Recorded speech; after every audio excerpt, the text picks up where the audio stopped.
Hello, everyone, and welcome to Mercy Kill. This is episode 56, Castlevania games with Rom Scout. 'Tis the season for them after all. Real quickly here, a few announcements from Games Done Quick. AGDQ 2023 online will be January 8th through the 15th. Head on over to gamesdonequick.com for more information. Game submissions are closed, but the second submission period for games released after September 1st is coming up November 6th through the 12th. See gamesdonequick.com for more details. Fright Fatale is a one-day event on October 23rd to celebrate spooky season with dark, scary, or horror-themed speedruns from the Frame Fatale community. Type !Fright in Twitch chat to see the schedule. Also, October 31st, we have a Halloween Spooktacular hosted by Ecdices and Smooth Operative. As always, if you want to follow what Games Done Quick is up to, use !links in Twitch chat for all things GDQ. And with that being said, Rom Scout, how are you doing? It's wonderful to have you here. Great to see you again, Sky. I mean, I guess it hasn't been that long since we've seen each other now, but it's felt like it still, you know? A whole month. I mean, especially the GDQ community for me. It's been a while since I've seen you all, so great to see you again as well. But yeah, it's that spooky time of year. You know, I haven't broken out these Castlevania games in a while, but thank you for asking me to and inspiring me to. So we'll see how it goes. Absolutely. And as a reminder for folks here, Mercy Kill is a show about rusty speedruns. So again, Rom was not allowed to practice games outside of basic controls. We didn't go super rusty. I offered Rom, I'm like, hey, you want to do some classic Vania games? You know, that being 1, 3, and 4. And Rom was like, no, I want to do like Soten. I want to do Order. And I'm like, I want to do Dawn of Sorrow. I'm like, all right. We'll work with that. We need at least a coin flip completion like chance, you know? Maybe have a shot at this. The only classic Vania I've ever held a record in, by the way, was Castlevania 2, and it was for solid, like, I think 20 hours. I've held on to that one a long time when there was a route change. So, yeah, it's a little better that we're doing these ones, I feel. So on that topic, because this is on my list of things I wanted to ask you about, why these particular Castlevania games over the classic Vania games? Well, I tend to go towards them just because, I mean, my favorite speedrun to watch is Super Metroid, and you'll kind of see whether you're familiar with these games or not, if you're familiar with the Super Metroid run, you'll see kind of a similar vibe with these speedruns. It's like a lot of tricky looking movement, a lot of technicality with the inputs for a 2D game, and it just comes together pretty beautifully, whether you have a glitchy run like what we might see coming up first, or whether you see something more like Order of Ecclesia at the back, which is a much bigger focus on movement and boss fight optimization. But like both of them come out to just look flashy and feel good to learn how to do, which is why I've been doing them so long. Yeah, I mean, again, so for folks who don't know, when I say classic Vania, I'm talking about the platformers. Then there's Metroidvania, like what Ron was talking about. You're going to see more of like a Metroid style, as is indicated by the name, with a slight spooky flair to it. And of course, when I think of Rom Scout, I do think of Symphony of the Night. So, Rom, what is your history with this game in particular?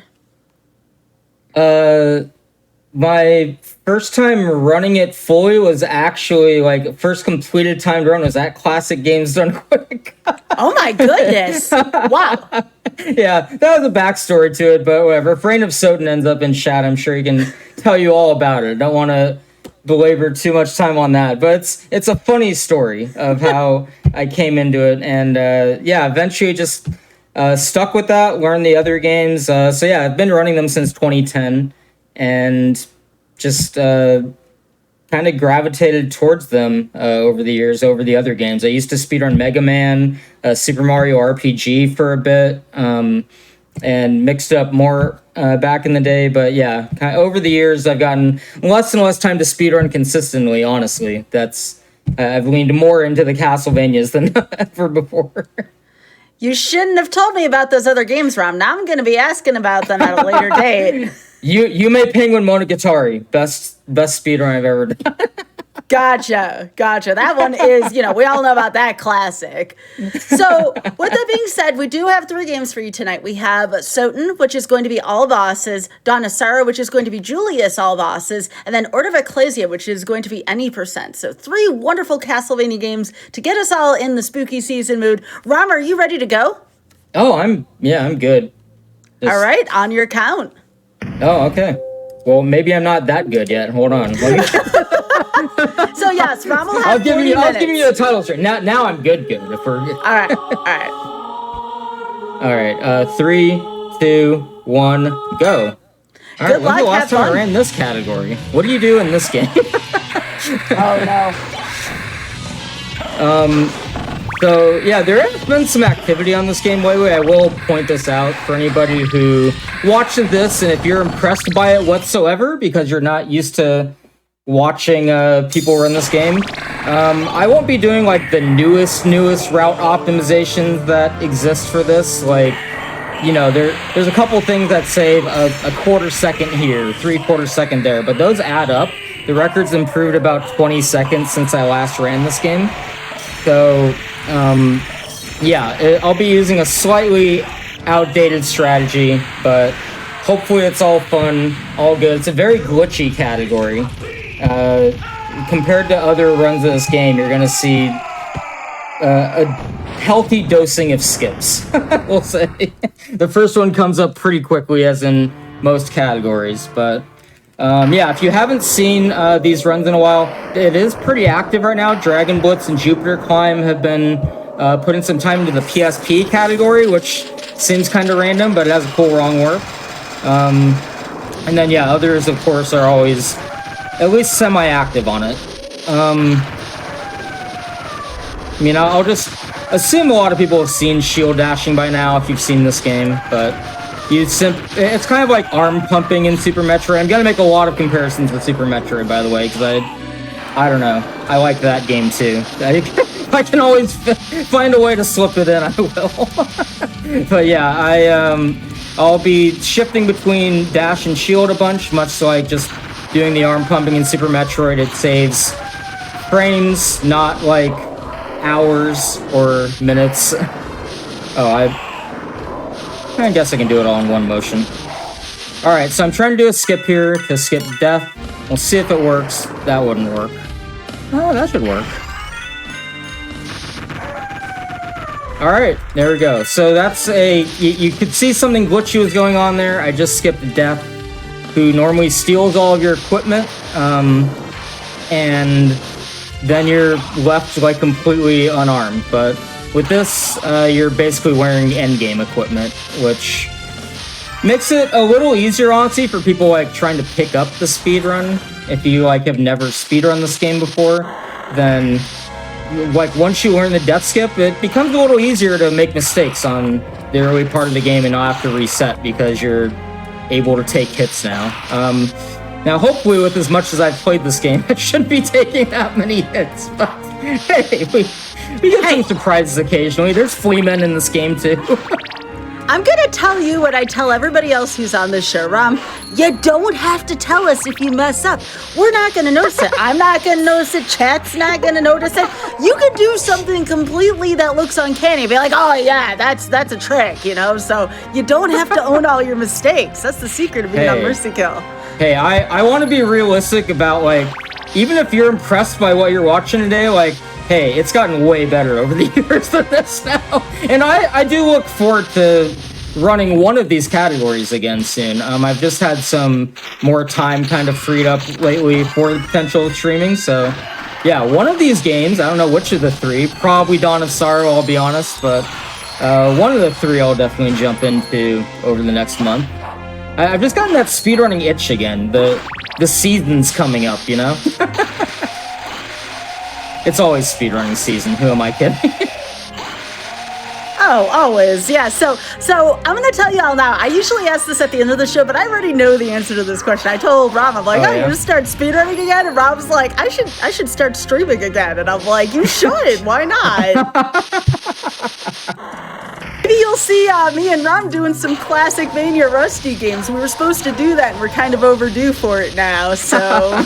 That's true. Yeah, we did say we need to race it still. Are you're not doing 2, right? It would just be 1, 3, and 4, I assume. Oh yeah, I've actually never played 2 before, which I know I need to get on that at some point as a classic Vania fan, but yeah, it'd be 1, 3, and 4 for me. If there's one that's skippable, you...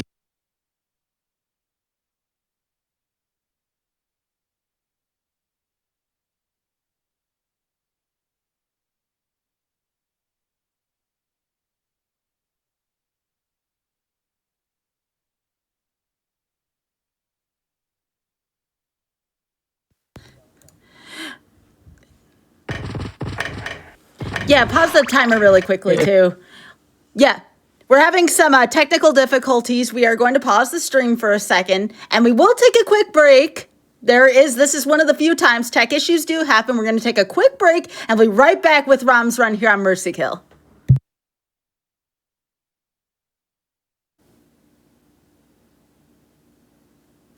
Welcome back to Mercy Kill. I'm joined here by Romscott. We are sorted through those technical difficulties. Let's get the run and the timer back going on your count, Rom. All right, 3, 2, 1, go. Now, yeah, luckily, I mean, I guess unfortunate about the technical things, but, you know, it happens sometimes. It's the internet. Welcome to it, everyone. As far as the game, though, fortunately, the Xbox 360 version that I'm playing on, which is mostly for loading time advantages, stuff like that, also has a pause that just is effectively the same as pausing an emulator, so didn't really lose any of the run at all, which is nice, because this beginning of the run, the first 8 minutes is actually on a timer, like a global timer for you to reach a certain point by that 8-minute mark. With how rusty I am, I might be a little bit off of that, like, I don't know what we're looking at. I won't call anything in advance. Probably like an 8:20, 8:30, something like that. But as long as we're under 9 minutes, then there's a statue that opens and closes in a particular path every other minute. And on the odd minutes it's closed, even minutes it's open. So that's all we're trying to get to is at that path when it's open.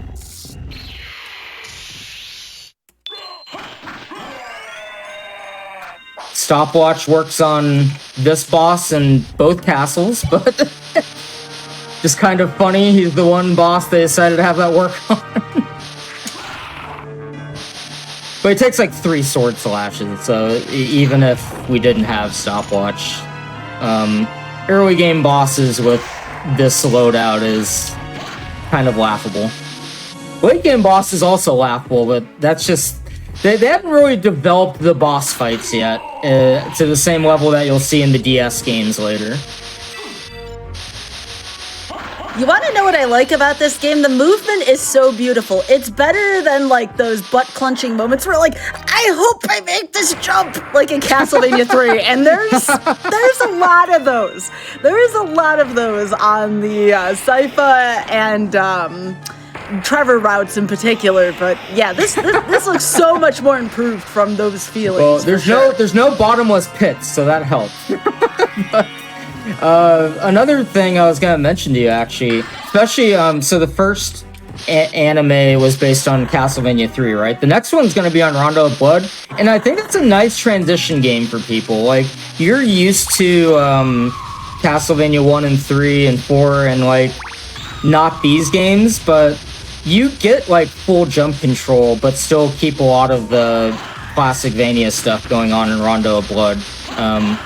So yeah, I mean, I think people should give that one a try too. It's one of the better ones. I wasn't even counting how many enemies I killed. I just turned into dog early. I'm invested in this run, trust me. This one's going for the gold.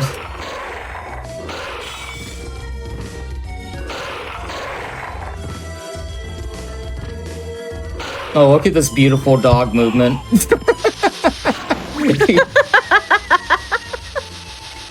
like it. Yeah, when you do it a little cleaner than that, it actually is faster to go through that section with the puppy dog. But, okay, I'm curious. What was my 824? Okay, right in that range I was talking about. Like 820, 830. Like, yeah, we're not completely sucking at the game. We're just not looking like I'm used to in the game, that's all. Sky brought me out here for embarrassment. Well, I mean, it's not... But first of all, it's not like I haven't put myself through all of this, okay? I have also had to run stuff on here, right? Second of all, everybody to some effect is embarrassing themselves. And remember the golden rule, the third rule, we don't need to know when you're messing up. I won't know when you're messing up. They won't know when you're messing up, you know? Hey, it's only worth it when it's like really big mess up. It's like, oh no, what's the route? where am I actually going right now? Those are the fun ones. Any percent? No, this is all bosses. Any percent is very similar, honestly. Like, all bosses has pretty much all the same tricks as 80%, and then like twice as many. So that's why I prefer doing all bosses if I'm doing it for like a one-shot thing, you know? It's just my favorite category of this game.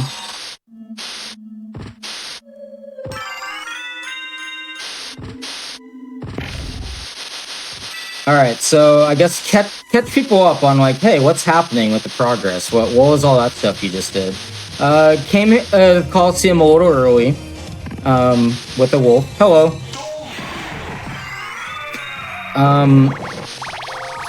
And we murdered Minotaur and Werewolf, and we just detoured here for the shield rod because we have the Alucard shield, which is normally an endgame shield, and its superpower for using the shield rod in combination with it is kind of hilarious and will be seen throughout this run.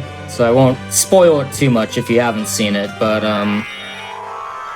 the boss parts of this game will feel like a suggestion rather than like there's any actual fights going on.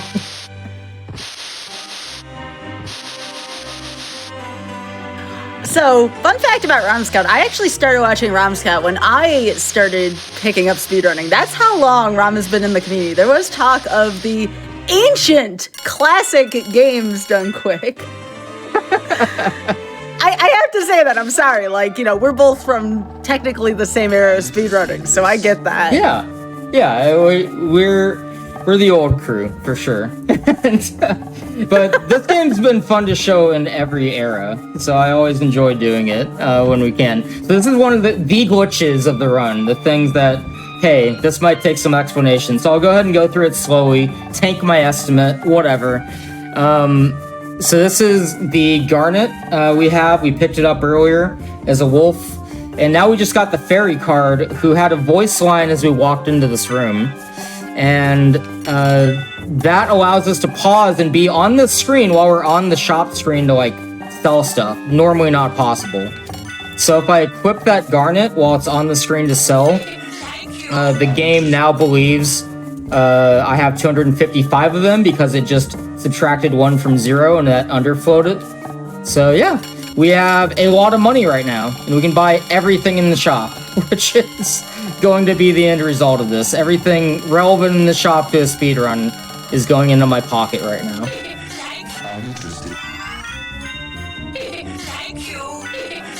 I think, what, here's Buffalo Star.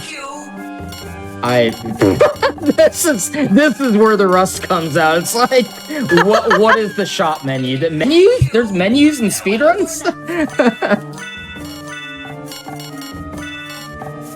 Okay, I keep Buffalo Star on for the early part of this run, just because, again, I'm using old strats, and this is the only thing I can get my muscle memory to agree with me on. But there is a slightly new route that saves about 3 seconds if you use a slightly different setup here. Just so you know. Not gonna hide that, like, hey, this is the hottest new stuff in this video game happening right now. Well, that's the other fun of this show, right? Like, we don't just show rust, we also show outdated speedrun strategies, which is always a fun time. So that's what most boss fights are gonna look like from now on. There was a crit in there, so it shouldn't have been that fast, but still pretty fast. Also, what do I have to lose? We're already here. we've already wasted a lot of time on a menu explaining a trick. Let's go all out. No library cards this run. We're going through the floor. Wow, we're not going through the floor with that setup. How do you go through the floor again? Oh, geez, this is bad. Okay. Here's the button. All right. This is... Okay, I'll relearn the muscle memory. It'll come. That was close, at least. I don't actually know if I was even close to the right frames. That's too late. But, yeah, you can do a trick with going out of the wolf transformation at the right frame when you're jumping at the floor over here. And the slope is just thin enough that it can get confused on where to place you and then decides to spawn you in the bottom instead of out in the normal area. We'll try a couple unbuffered. I won't spend too long on this, but I figured I knew it'd be laughable to even attempt this without practice, so I'm just like, we'll try it. Why not? I'm not expecting much. I have failed it many times already right now, so we'll give it one more old college try, and then we'll go ahead and library card. Yeah, that wasn't that far off. No, we'll take it. I did buy a library card, though, right? Oh, I didn't even buy... I do need a library card for later in this run, so it's kind of funny that I just flat out forgot to buy one. It's good. Honestly, good we found that out now and not when I needed it, because when I needed it would be about, like, a 2-minute time waste if I didn't have one. So how long was that? I bet it wasn't 2 minutes. Whatever that was, not 2 minutes. What can I do for you? I'm interested in this. Alright, library card. Beautiful. For now. You never buy a library card? You just... Yeah, you're probably good enough at going through the floor that, like, your default mode of transportation to a castle is like, oh, a slope? I'm in. Let's go. Which is a fun way to play the game. When you do get good at the glitches in this game, this is one of those games that's great to just, like, come back to and just goof around and figure out how exactly you can glitch the game. Here's a fun fact for anyone who's played this game, but maybe doesn't know, like, all the in-depth speedrunning stuff. So the max percentage of map that you can get in the game, normally without any glitches whatsoever, is 200.6%. The max you can get with glitches is 453%. So, there's a lot of game out there that isn't going to be displayed on the screen today. But there's like a hidden dev room somewhere, like a dev test room, out of bounds, like way out of bounds somewhere. They have fun stuff like that hanging around. So the item we bought from the shop that's of note is the duplicator. The duplicator lets me use infinite reusable items. This includes potions, mana prisms, which are the most of note because we're going to be refilling mana a ton while we do the Wing Smash special, or that dash you see I'm doing with the bat special over and over again. Where do I go next? I think I'm getting double jump. That sounds like a smart play. Now we're at the part where I might as well be playing randomizer. Like, where am I going next? I don't know. What do I need for progression? We'll figure it out.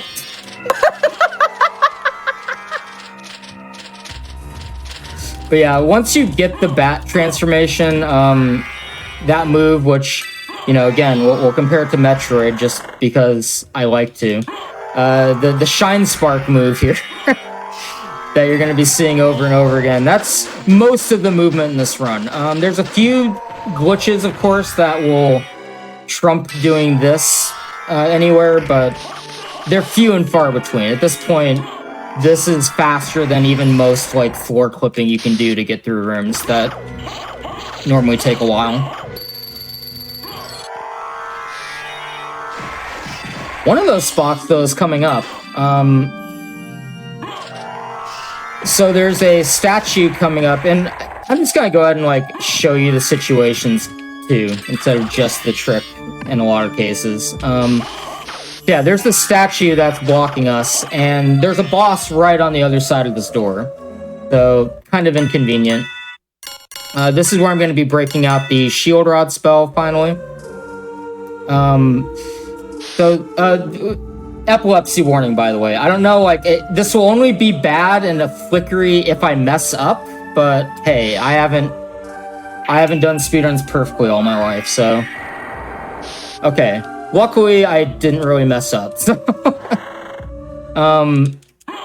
But yeah, the, game there has basically some jank going on, with how they had to code the tunnels and the chapel to all be in one loading area and work the way they do. So, as a result, if you can get a spell of some kind to enter, or a freeze screen thing like a heart refresh to freeze the screen as you're transitioning it into it, then you can get some situations like what you just saw with me being able to shift what part of the screen I'm spawning in.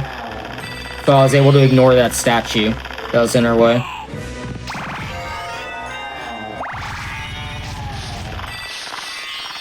So that's the Alucard sword special, or Alucard shield special. You stick your shield out and it does base, I think like 200, I think 255, but it may not be quite that high. It's pretty wild though. A lot of damage per second. Max DPS per second. DPS PS. I just coined it. You're welcome, GDQ. So, Ram, I have a question here. So, you have run a GDQs in the past, in addition to classic games. Yeah, I was going to say, what games have you run? Oh, actually, this glitch is so hard. I'm sorry. I'm just popping off. I never hit that. My PB doesn't have that. I have no business hitting that glitch right there. What? It's just it's a very precise, like, it's kind of like the wolf glitch, honestly. Like, the very precise untransforming out of bat as you're wing smashing, and it's just very tight window. So, yeah, save some time. But yeah, a friend of mine. Oh, what? Go ahead. I have a real quick side story onto that. Really quickly. A friend of mine, Seawolf, I'm sure you know who he is. Oh yeah, called this the Rom Scout effect. You don't play for something for literal years and then you PV or do something ridiculous like that. So there you go. There's Rom Scout doing the Rom Scout effect. Go ahead. I'm gonna try and hit a much harder glitch right now too, while I'm talking about this. But I've run SMRPG, I think was the first one I ran. Okay, I'm surprised I got that second try. That's like that other wolf clip. Technically has a harder setup, but whatever. That skips going around and hitting the switch to get down here. So that's like a 30-second time save or something. Yeah, I've run SMRPG, I've run Mario Kart 64, if you can believe that. Mega Man games, so Mega Man X. I think I had Mega Man 9 slated for one, but it was like in a bid war, so it didn't get in. Rock Band and Forte, I ran at one of them. So that's my Mega Man history. And then for the Castlevanias, I've done like at least 3 Castlevania games. I think like I think the 3 I've done today, I'm doing today, and then like probably one other. Like Portrait of Ruin, I would guess is the other that I've done. But yeah, it's been a while. I think the one I put the most work into, of course, and I'm, most proud of, if I'm proud of one, is the blindfolded run I did of this game in 2016. But that's long behind us. I would need some D-Rust on I just want to say, I love this chaotic energy that Rob Scout is giving off tonight. So again, if you do love Rob Scout, and I'm sorry I have to hold you accountable now for this streaming thing, Rob, please follow Rob at twitch.tv/RobScout, all lowercase. Please go give Rob a follow. I hit that too. Okay, good. That was about a 10-second time saver. Skips going all the way around, but you have a very tiny window for... it's not that tiny, honestly. Like, anyone could learn to do that out of people who would run this game. But yeah, it's a trick of note to skip the boss death animation. One thing that's hard to do well in this game is keep a straight line with your wing smashes when you need to. That's something that comes with probably a little bit of D-Rust. But yeah, if you watch like world record level runs of this now, the stuff you see with wing smashes are pretty insane. You'll see some zigzags on a screen, like maybe a little more leniency than this, but you know, you see like some up and down stuff going on all over the place to save frames, and it's pretty wild.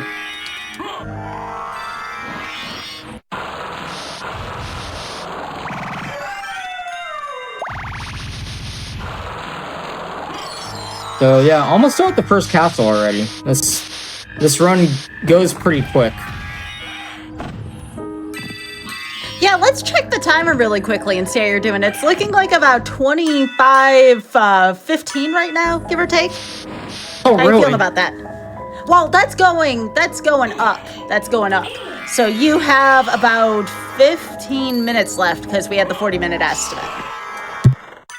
We're gonna be tight. I better start playing well. It's my take on that. playing well. Maybe not spend like extra time like chilling, thinking I'm good on an estimate. If there was ever a good time to get mercy killed over something, if you're trying to show folks how a run works, you know what? That is a good run to give to the sites, so to speak.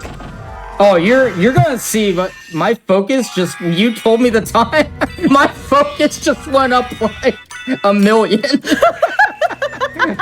You're about to see some of the most optimal gameplay you've seen out of anyone in the last decade on this game.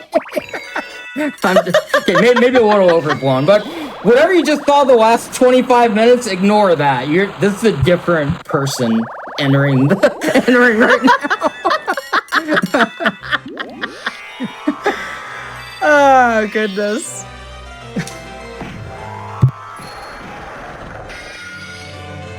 All right, what's your, if you were gonna go up to Mercy Kill, I guess like for the season it would be CV1, right? And CV3 for you. So when I played Mercy, the last couple times, I did all the Mario All-Stars games. So I did Mario All-Stars, all games, Warpless last couple times. If I did a Castlevania, it would be 3 or 4 probably. 1 is just too fast of a game. Too fast? Huh. Oh, I mean, I guess if you count like all the crits and stuff, like, yeah, you have very little leniency on so much of it now. Yeah. So probably 3 or 4, but 3 is the one I technically have competitive times in, as much as I'm terrified to say that. That game's ridiculous for folks who don't know. Castlevania 3 is in a league of its own. Okay, second try on that. I will take that. I'm gonna do the super afraid setup of letting the cutscene actually take me to the end instead of trying to wing smash through it, because I wanted a 0% chance of soft lock. But yeah, that's the Richter skip.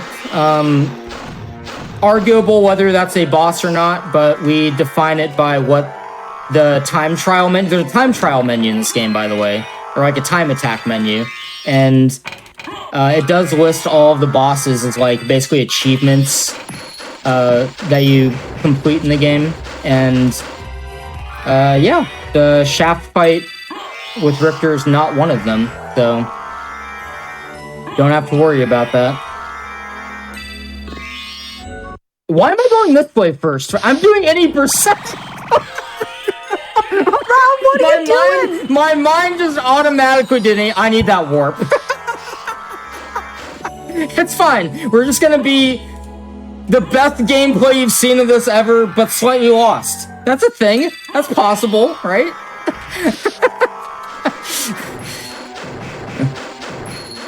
Like, you know, just you have the best skills in the world, but just have no idea what you're actually attempting to do with them. Here, we'll get some zigzag action in there for the fans. Rob, even if you don't make the timer, you're a winner in my heart. This has been so much fun. But think of how much fun it will be if I do not get mercy kill. I mean, that would be, yes, no doubt about that. But I'm just saying, like, I'm having a good time. Looks like the chat's having a fun time. I'm doing reverse boss order right now, by the way, because I already committed to this side. So we are doing the completely wrong order of bosses, and I don't care. We'll just figure it out based on warps.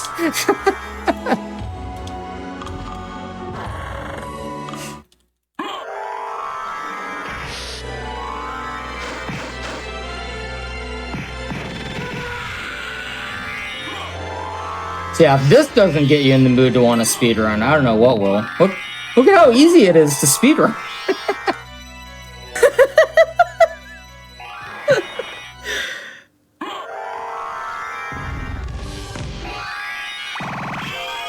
Oh, that's a classic enemy. There you go. There's your spooky part of this game, y'all.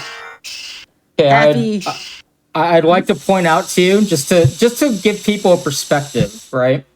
I'm over a minute behind my PB right now. Not with many bosses left. Wait, what? Wait a second. My PB finished a minute ago, yeah. Oh, wow. You know, nothing surprises me anymore with this run, Rom. Like, nothing. We've had it all. We've had the full GDQ experience. We've had tech issues. We've had a glitch that you normally don't get / not in your PB. Everything's here. Everything is here. Yeah. Asking about the Alucard sword. It can do a couple cool things. One is a lot of damage, and the other is a sword special that kind of like cuts you across the screen, but there's nothing cool you can do with it, like, sequence break-wise. The next game you see, Dawn of Sorrow, actually does have a sequence break specifically with that. Who do I attack for? I probably just go in order, right?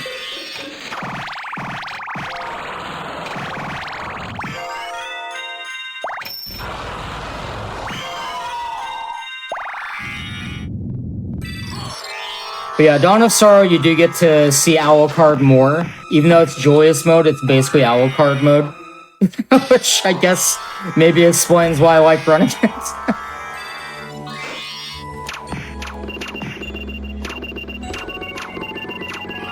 Okay. Oh.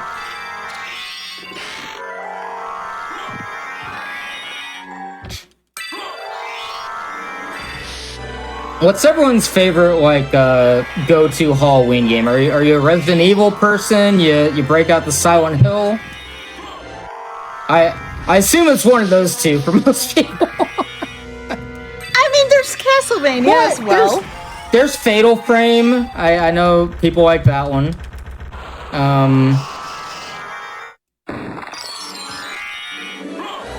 Castlevania's alright.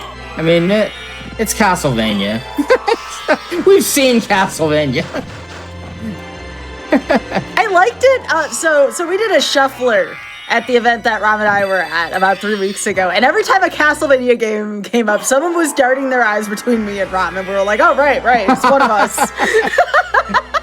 I know Dragon Blitz got a few in there, or one in there at least. That's right. But I'm like, every single time they'd be looking at one of us. Which one of you did this? I'm very improving this, by the way. I should have grabbed a warp. Yeah, actually, I have no idea how I'm finishing on estimate at this point. So I'm at the mercy kill now. I don't know if it was just like we weren't running the. Were we running the timer and we had to pause? That might have been it. Oh, we paused it. Oh, okay. Cool. We're off to a great start. 0 for 1. That means we just have to play really well for 2 games.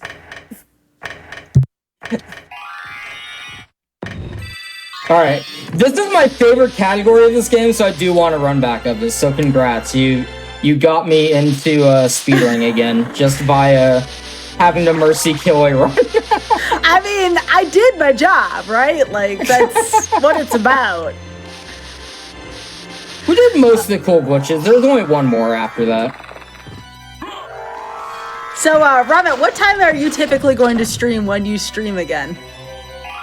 Probably tomorrow at this point. Oh, okay, that's a day of the week. I was talking about time, so folks know where to find you. Oh, yeah, that. I usually go about 9:30 p.m. Pacific. Okay. So, a late nighter. Yes, you and I are together in that.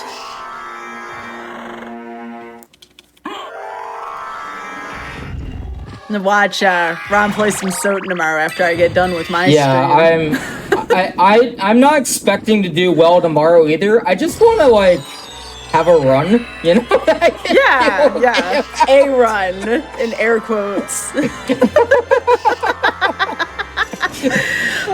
got almost about 5 minutes left, Ron. I was just like, I don't know what's going on.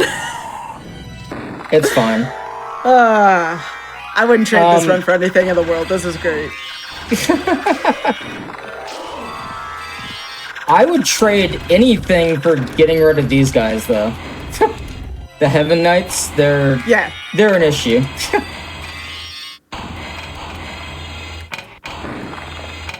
Imagine how bad Classicvania would have went. Game over on stage 9 again, and I'd be like, in meantime, grass is green. I'm pretty comfortable with finishing CV1, like, on a dime. One, yes. I was talking about that terrible stage 9 and 3. Oh, yeah. That's good luck, everyone. Yeah. Who tries that? Stage is so sad. How long was Rom's original playthrough of Soten? Like, my original playthrough, I think like somewhere between 8 and 10 hours. I forget exactly, but yeah, I think most people fall in that range. Sometimes a little over if they're super explorers.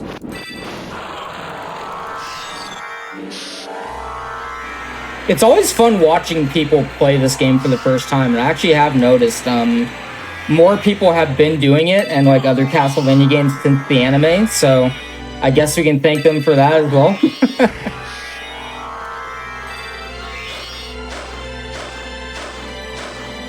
Because it's always used to be one of those games that like people knew in speedrunning, but like not a lot of people in the community had played, and I think that's starting to change a bit. Like, hey, people are actually playing this game now. That's cool.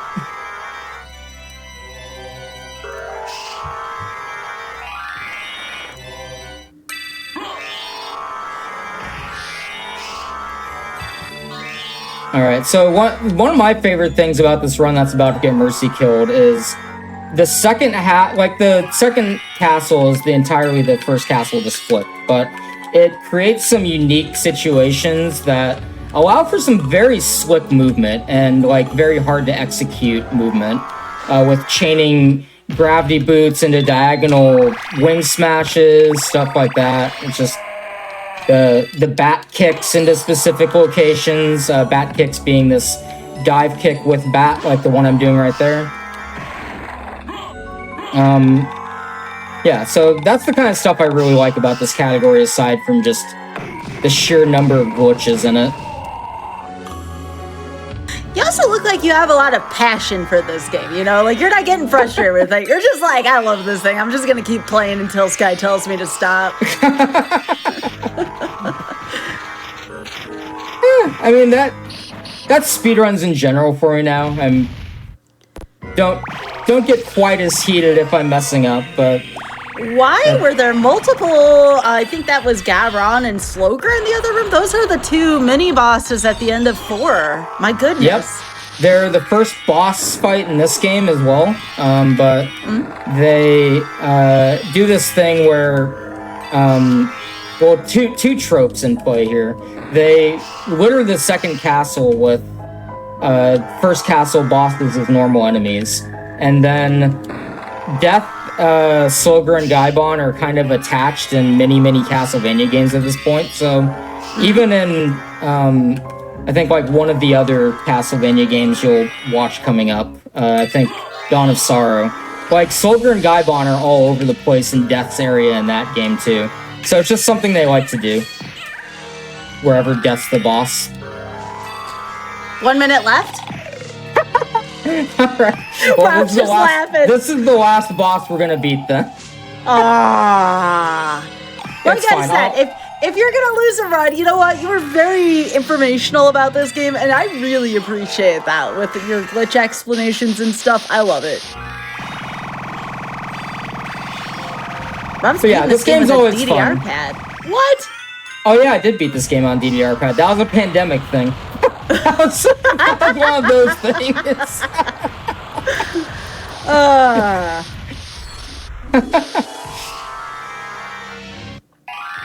20 seconds. Huh. I can try and crash the game in 20 seconds. I think that's Oh, possible from here. Oh, I don't have the right relics for it, actually. I needed more relics. Oh my goodness. 5. But yeah, tomorrow on my own stream, I'll at least we'll get like Done. a 33 or something. Nothing too crazy. Just finish the game. I mean, technically the game was finished. Whether or not you get it in the time or not's a different thing, but you know. Oh my gosh, that was fun. That was a lot It of was. fun. So, folks, this is not the end. Again, we have 2 more Castlevania games coming from Rom Scout tonight. So, coming up next, we are going to have Castlevania Dawn of Sorrow, and I believe that's going to be Julius All Bosses here. So, real quickly here, before we go on a break, I do want to remind you all that your subs, Prime Gaming subs, gift subs, and bits shared on the GDQ Twitch channel help support Games Done Quick, both with hotfix and with AGDQ 2023 costs. So, please consider subscribing if you enjoy the daily GDQ content. Also, if you're watching on YouTube, hello, it's wonderful to see you all. Be sure to press the like button on this video and subscribe to the channel. Also, go to twitch.tv/GamesDoneQuick if you're interested in looking at our live content starting weeknights at 7 p.m. Eastern and weekends at 1 p.m. Eastern. And with that being said, everyone stretch, hydrate, and be right back with Rom Scout and Mercy Kill. Welcome back to Mercy Kill. I am joined here by Rom Scout. We are doing Castlevania games in the honor and, of course, in commemoration of the spooky season. So again, we have plenty of spooky season things here coming up on GDQ Hotfix, but tonight we have Rom Scout here with some Castlevania games, and we have Castlevania Dawn of Sorrow next. This is going to be Julius All Bosses. Anything you want to say before we start here, Rom, other than the fact that you clearly missed the end of last run? Oh my god! I did miss. Yeah, someone's gonna have to tell me how that one ends someday. Oh my gosh! Who's the final boss? We just never know. Oh, goodness. But yeah, I guess you can see me finger paint. I'll attempt to write GDQ. It's a G, right? You do have to input something in this box, otherwise it won't let you start the video game. Okay. I mean, that makes sense. Yeah, I'll go ahead and get my excuses out of the way first. For the ease of... That's a D? Wow, I did awful. I mean, it's D-ish. For the ease of the audio setup, I normally play this on a DS, which has slightly more complicated setup, and it lets me do the very technical stuff in this with the muscle memory I like. I'm choosing to do this on 3DS just to make the audio easier, so if I go over estimate, I'll only mention that when I go over estimate. That's the only other time I'll mention it. Actually, I won't mention it anymore, don't worry. Just had to get that out of the way. Alright, I'm ready when you are, though. All right. Your estimate is 40 minutes again. You know, I think I gave 45 when I did this at a GDQ before or submitted it. So this is hard mode now. I think I cannot die to beat this estimate. Oh my gosh! All right. And this is a damage boost heavy run. Oh no! All right, Rob, on your count. All right, 3, 2, 1, go. Good luck. Have fun. Thanks. Oh, jeez. Okay. Just getting used to the controls. That's all. DS and 3DS are pretty different if you've ever handled both. So I have to ask, do you have the 3D turned on or off? Because whenever I play with the 3D on the 3DS, like I can't tell what's going on. Like I can't see the screen well. I get headaches when I have that on, so I try and turn it on all models, or turn it off on all models I have. Same. Yeah, I couldn't wrap my head around the 3D. Maybe that's because you and I are more old school runners, but I couldn't understand what the 3D is supposed to be doing. Yeah, I think it like adds a plane basically under the, as far as I can tell, just adds a plane under the images you're seeing, and it's like, well, that's a headache for me. No thanks. So this is called Julius mode.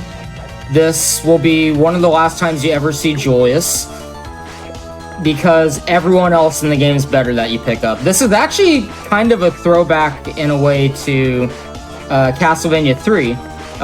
The Belmont is traveling around and picking up friends to join him. And Sypha, or I just called her Sypha. Her name is Yoko, but she's the Sypha of this game, the mage. And we're about to pick up Alucard next. So we got our whole crew, instead of just one playable character in this one. Whenever you say Alucard, I hear Owlcard. I don't know why, like an owl, but... You know, I bet that's a ROM hack waiting to happen. There's been a lot of ROM hacks on this game lately, like that add, you know, like Dragon Ball Z characters, they add like Meta Knight from Kirby, so like, yeah, it's entirely possible you'll see an owl one before the end of the year. Owlcard.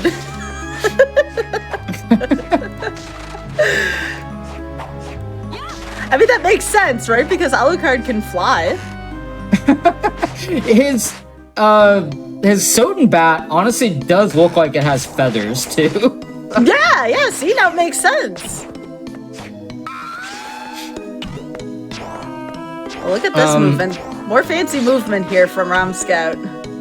Yeah, this is actually a very nice character to move with. Like, her backdash speed is insane, and it does have a roll at the end like that. You can see I did it once just to show you how slow it finishes, but that's why you jump cancel it constantly. Mm-hmm. So you get to just keep moving at that max speed every time you move anywhere.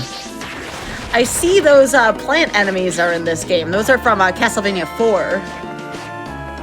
Yeah, they just, honestly, after Castlevania 4, they just started reusing the whole book.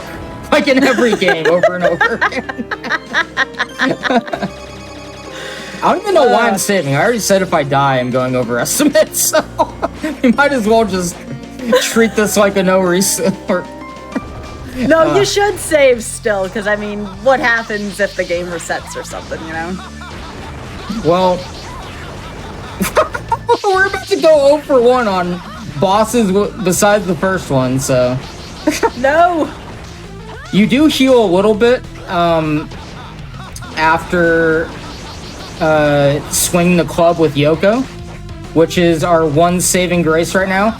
At this point, I'm going a little slower on this boss than I probably should, but I'm doing an AI manipulation with him to get him to constantly do this flame pillar, and that's just because I took a few hits at the start. I just want to survive.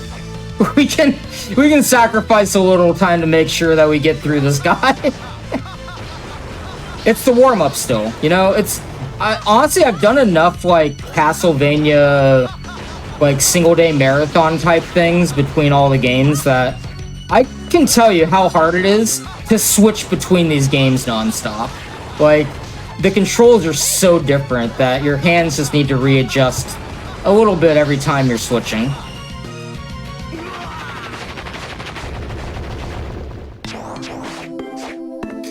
Yeah, the other thing I was doing with her there that you'll see probably a variety throughout the run is backdash canceling the attack. So you backdash and then duck to reset a loop that lets you just continually attack much faster than if you were just sit there and spam the attack button. So we got Alucard, who can turn into a bat.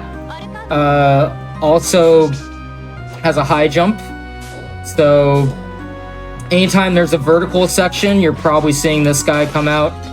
And most boss fights, you're gonna see he's the star. Oh, nice HP. Although, not actually that nice, because I think I get one shot by, like, a couple things now. Should be fine, though. I think the one thing that I should get hit by, I won't die from.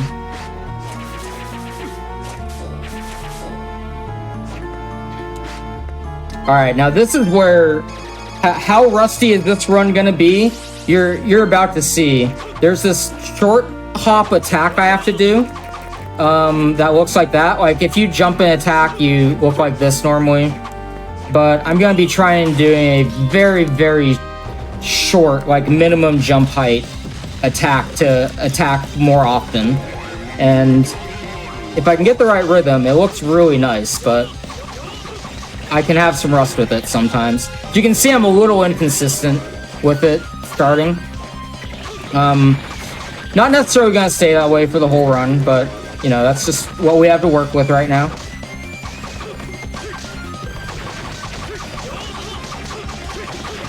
You can see when I get it going there, it's looking like a number tower, which is kind of what you want.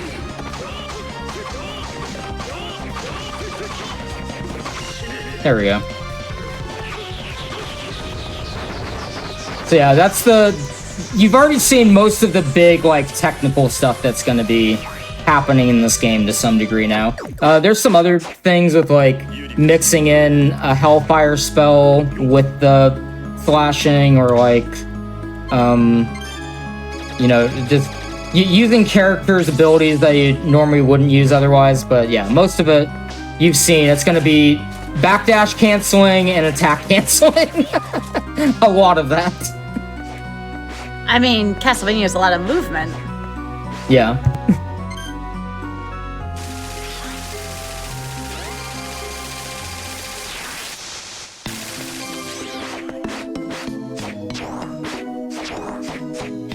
Have you played any of the modern one, or I'd say modern, they're like 15 years old now. Any of the post-Soten games, Sky? I have not. I think the furthest back well, the most recent one, I may have touched Dracula X like once, but typically I've just done 1, 3, and 4. I've thought about Castlevania, I think it was called Rebirth. That one looked kind of cool. Oh, okay, yeah, the classic Vania on Wii. The WiiWare one. Yeah, that one looked really cool. I also thought about Bloodstained. I know Bobby's talked to me about trying the Bloodstained games if I enjoy classic Vanias. Yeah, they're a very good modernization of it. Bloodstained Curse of the Moon series. Oh, I could have gotten... There's some zipping in this later, but I might be messing up the experience route for that. I forget how tight it is. So you may see some zips, you may not. You might need to get underestimate, but who knows? I think I still have the record in this as far as I know. And it's like it's like barely under a 35-minute run, I think. Like a 34.50 something. So there's some leniency, but years of rust add up to minutes very quickly. By the way, there's already been an owl card that's been made. Already? Wow. You people work quick. Like, since we mentioned it, or are you talking like a hack that's already existed for this? No, just like an image. Oh, okay. Yeah, you people work quick. That's pretty insane. It's so good. It's really good. It says, "Hope your birthday is a hoot," and there's like, I can't even go on. It's just good. I'll show you when we're on the break. You have to see this. Sure. It's too good. It's too good. Oh, geez. That's wholesome. Speaking of too good, this boss right now, and definitely not me. Yeah, my jump slashing needs some work. Okay, I've not seen this attack 10 straight times or whatever we're on now.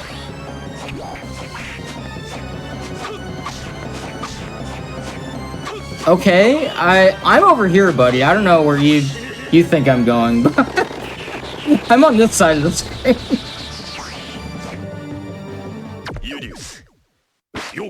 Hey, what's up, alcoholic robot? Yeah, it is a ROM scout. Occasionally appears on the internet. Well, Rob says there may be more appearances on the internet soon, which I'm hoping for. I like my cozy late night ROM scout streams. And I like a good speedrun, but we can't all get what we want, can we? Oh my god! So, Rob, what are your plans on that note when you do pick up streaming? I think this is the first run I actually want to like focus on. It's one that yeah. I knew I had a lot of potential to improve significantly. We're talking like a minute plus, and I just really like the movement, like you said, the technical aspects of the run. Like that's what gets me into speedruns the most, and also like, you know, maybe got tendonitis before from shield dashing too hard over 5+ years. So oh my! Gonna lay off of that a little bit. Yeah, please be sure, and that is an important note, actually, Ron. In all seriousness, y'all, be sure you take breaks, make sure you do hand and wrist stretches. These are all important things if you're going to be doing speedrunning with pretty repetitive motions. Yeah. I should mention, though, there are better practices than I did that most people have now, and do hand exercises as well if you're, like, really serious into doing a run like that. Also, I think one thing I should mention is, like, for shield dashing in Symphony of the Night, the difference between, like, just rocking your thumb back and forth and doing, like, all-out button mashing every possible frame is, like, frames. It's, like, a few frames, and over the course of a run, like, compared to the all bosses world record or something, you'd probably be losing, like, I don't know, 5 seconds or less, right? So just doing like the bare minimum. So you don't have to do the craziest thing you've ever seen on a YouTube video. If you're picking up a speedrun, no, absolutely can do and something that works for you. Yeah, like I always tell people, you don't always have to go for the fastest strats or world record plays. You play at your own pace to start, and then you pick up stuff when you feel comfortable doing so. And that's a really important note, too. You don't have to do everything when you pick up speedrunning.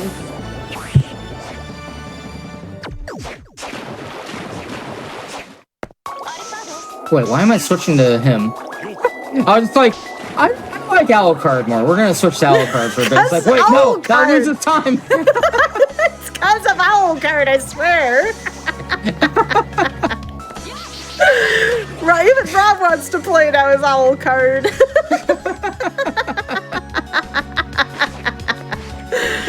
I never even picked up that I pronounced it even close to that until you said so either. I mean, do you hear it now, or is it just me? I mean, there must be something to it. Like, someone made the owl. They heard it.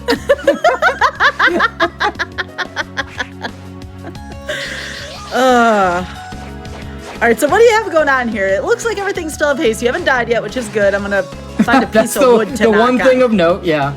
I'm getting close to dying now. Well, a little worrying. But we are going into the underground section of the game. I believe so far, other than skipping Balor, which is a mistake I admittedly made, I can go warp back to Balor later, so that's not an issue. But we use the Alucard sword special to hit a switch on the opposite side of a wall, which we did earlier as well. Oh no, we're going to do it later again. That's what it is. I might die right here. This is not... No, if you die, I'm gonna have comments everywhere in both forms of chat and YouTube saying, "No, the sky's full." Okay, you guys didn't see it because I didn't die there, but I had to hit like a very tight backdash through the damage boost I was taking there. like you have to like hit the dashes perfectly, otherwise you're gonna take a second hit. If I had taken that second hit, like I'm dead. So I probably missed to death by like a couple frames. Well, I'm still gonna get comments because it was close enough from YouTube, but you know, maybe Twitch will spare me. Well done though. Well done on not dying, no matter if it's happenstance or, you know, again, Rom, you could have set it up where I was like, yo, what a gamer, look at Rob doing these dodges. Rob's like, I don't know what this happened, so I can't even glaze it with that. The alternative would have been like, here, I'll do the suicide strat on this boss a little bit too. I basically just tank hits to get a bunch of guaranteed instant hellfires on the boss and probably take out like half its health immediately. But now it leaves me with very little health. That's what a lot of this run is. It's like, well, you can do these fast things, but you're actually giving up like 3/4 of your health bar to do it, so I hope you're cool with that. Like, right now, 3 HP. Oh my not gosh. really a big number. Not sure if you are aware, can but you 3 not? HP is not a lot of HP in this video game. Rom, please. This is scary. This is spooky. I can't watch, chat. Neither can I. No, you need to watch. Oh my gosh, Rom. The clinch. Oh my gosh. How? Why? Okay, I will tell you, part of this is my fault. It's because of skipping Balor. I should have been a higher level by this point. Yeah, just a tad. Just a tad. However, I will say the fight wouldn't have really gone that different if I had been at a higher level other than going a little faster. I would have just ended with 10 HP instead of 3. So, whatever. Hey, double digits. That's less butt clench, right? I mean, you only need one, but still, like, there are people watching this that are clinching too, so just keep that in mind. Oh my goodness. It's fine. We're gonna go back and fight a boss we should have fought like 4 bosses ago. Again, nobody needs to know this. You could have owned this route. You're gonna see a health bar melt. It's gonna be fun. No, that's not fun. That's scary. Let's take a look at the timer here.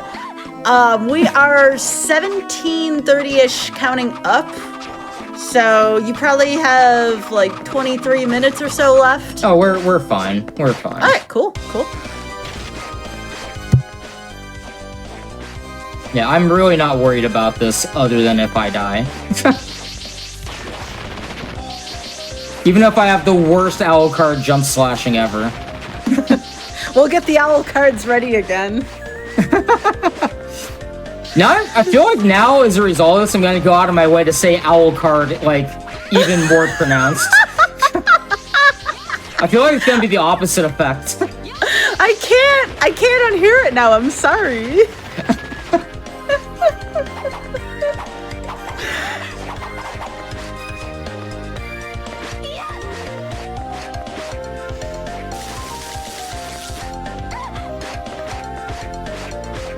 I'll see lots of spooky stuff here. They're doing well with this. By the way, a lot of scenery here from one of all places here. This kind of reminds me of the lab, stage 5.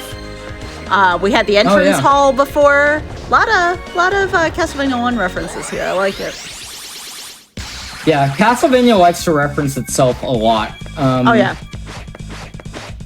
Like, yeah, one of the most noted things is the last game we were playing, Symphony of the Night. All of the second castle bosses are Castlevania 1's bosses. Like the main bosses you fight. Yeah.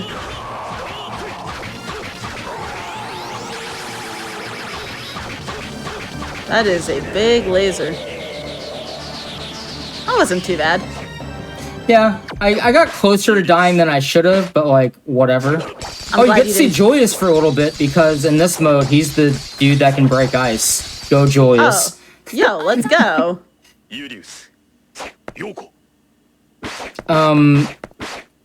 It's funny because Joyous is like, he's a demigod in Aria of Sorrow.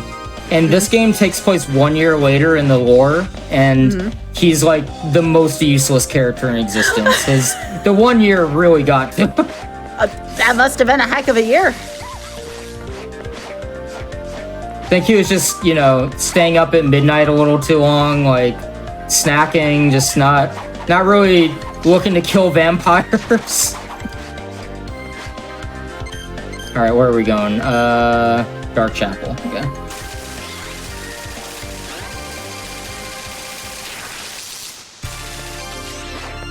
All right, so you get to see the we won't call it glitch, but the sequence break. It's a sequence break that is allowed in glitchless categories. So the sequence break with Alucard using his sword special happens to hit switches in this game and count. So, so you can't say it anymore without laughing. I cannot. I'm just gonna start calling him Owl Boy by the end of this.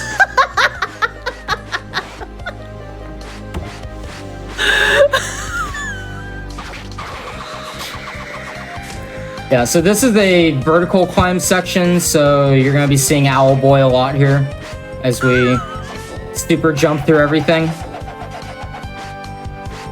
A little faster than using definitely not Sypha's movement speed.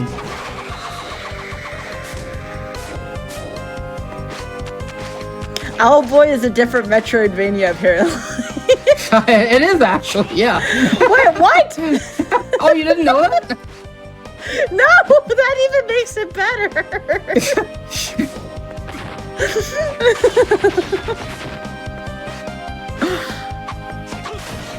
Oh wait, this is one of the spots I could have done the zip. I just completely forgot.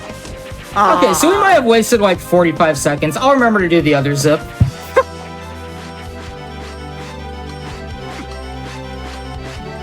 All bosses and glitchless, maybe. There's more art of Alucard. It's coming in. The Alucard art. We love it. It's wholesome.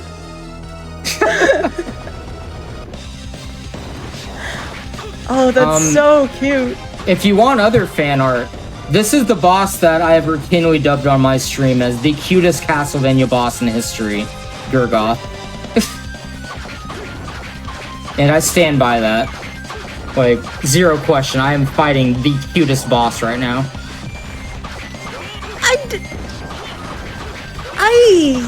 Are you saying this boss is a friend?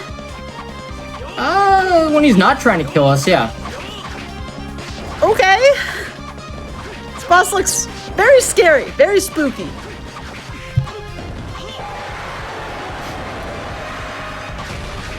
Alright, so for the fans, and also because I'm half playing for survival more than I'm playing for speed, spoilers, I'm going to be doing another AI... His butt decided you are actually playing the video game for a little bit, buddy. But I was going to be trying to do an AI loop on him to get him to turn around non-stop so we can just kind of wail on him. He decided I had to play for one turn first. He got the first say in the matter.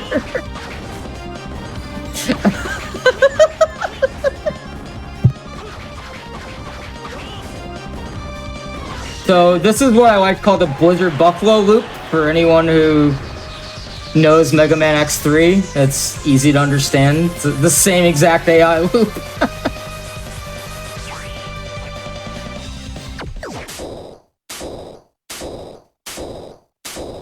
To be fair, though, they do not account for you having super jump by the time you fight them in the regular game, which is kind of the main reason that works.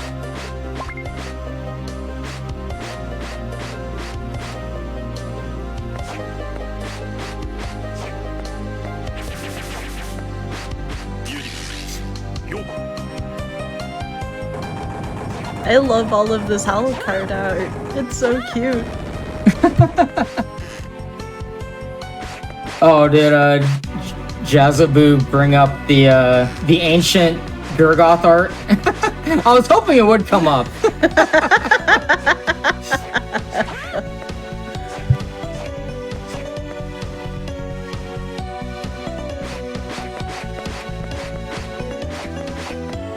Free DLC. Damn right. Alright. I guess I'll save here. Like, I should. There's no reason I should die. Yeah, well, it's not a matter of die. Like, if something crashes or something, it is a piece of technology. This is GDQ. Things happen. So I feel much better when you save. What channel are you on? Then save your game.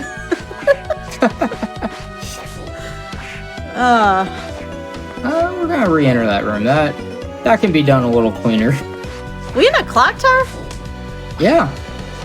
Classic. Bet you'll never guess who the Castlevania. boss is. You're actually gonna be wrong on this one, but I bet you'll never guess who the boss is. Well, in 4 it was a mummy. And that's true, it was a mummy in 4. 3 it was Grant. So I'm not sure who the boss would be. I know it's probably not Grant, so I'm guessing a mummy, just based on the lore I know. Okay. It's normally death, so I was surprised you chose that answer, but it's like, yeah, based on the ones you played, that makes sense. Yeah. But yeah, it's neither. It's a JoJo character, actually. Excuse me, what? Oh, you'll see.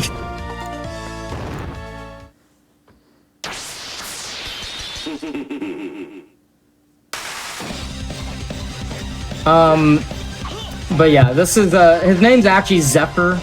He stops time, and that's what his power-up that he gives you in the normal game does.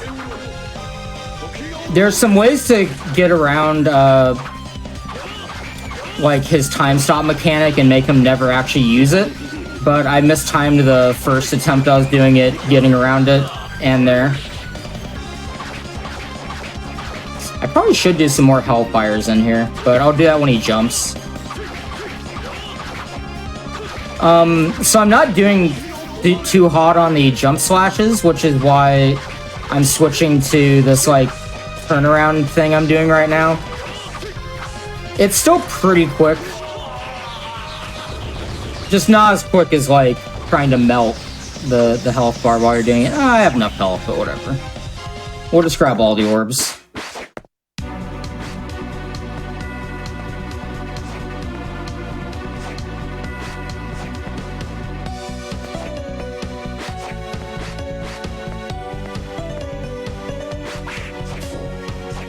But yeah, now we're starting to get to the crazy bosses in the game. The ones that can take me down in just a couple hits usually. I have to switch character here. Kind of important. Okay, I might fly over the Malachi here. There's some enemies that normally damage boost off of, but I either would be, like, right on my last HP, or I'm dying here. Let's see. 4 HP left. Okay, I was fine. I don't know. I wasn't worried. Were you worried? That's only, like, the 3rd or 4th time we've been in single-digit HP since we've been doing Oh, my goodness. I've come to expect it now, but, you know... You have to take those damage boosts, though. Like, it's really slow to fly over those enemies. When you tell me Sky can't afford to die, otherwise it runs Mercy Kill, and I see you do that, I'm like, oh my gosh. Okay, I think I'm one off of what I need to be for the zip. I'll save again just in case. There's a zip that saves like a lot of time to the point where even me saving twice and doing this is gonna make it save time. I'm making sure I have the exact right number of experience, even though that's something you can't see in this mode, like whether you have that or not. So we're just gonna, you know, wing it, find out.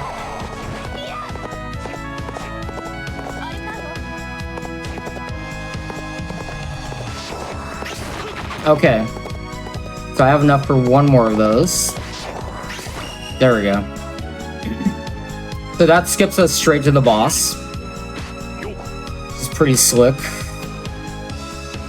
See, we're gonna have to go back down, so you'll see how long the section was on the way back. But pretty significant skip. Could have been routed out a little better. Obviously, there's an experience route you take to optimize the amount of time spent on having to kill those succubi right beforehand, but yeah, that's fine.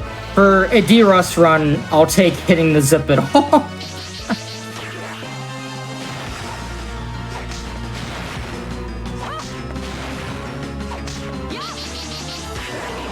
Although having to do the zip on 2 attempts there meant that I'm now out of MP for this ice spell, which is the main damage dealer in this fight. Especially when I can get like double or triple shots in from the center. Well, whatever.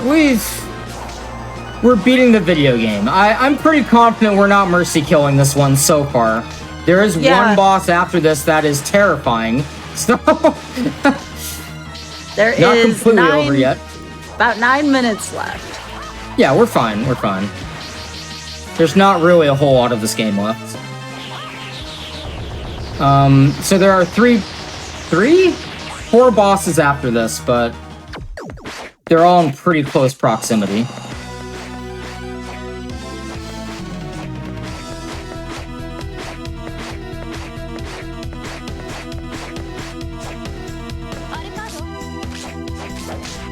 Really, we just need to avoid going 0 for 3, right? That's the thing. That's the real goal. I mean, again, you've won the chat over. That's better than anything. That's better than any single thing that can be done here. You're already winning. This just for clout now, you know. the clout of being able to actually finish a speedrun.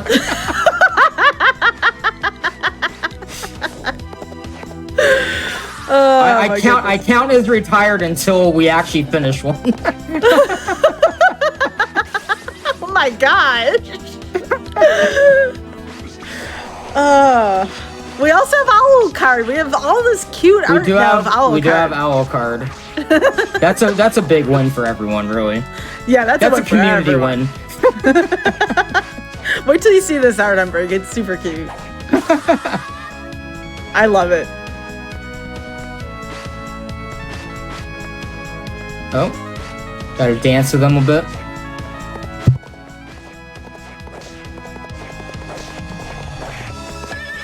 All right, 7.5 minutes. It's gonna be tight, but hey, we're good at this video game, right? That's what they say. That's what they brought us on, right? Because we're a professional. Oh, yeah. Sorry, it's the way you said professional. Professional. Capital P. Oh yeah, always.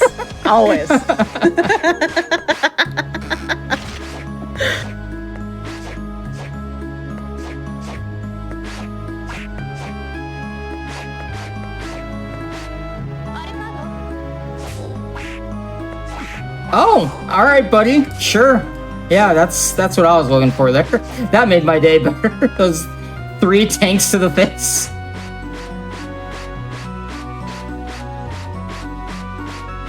You look like you always have so much health in this game until you don't. Yeah, until I actually take a hit. Yeah. Yeah, like I see like 289 and I'm just like, yeah, this looks great. And then you like go down to 7 and I'm like, what just happened?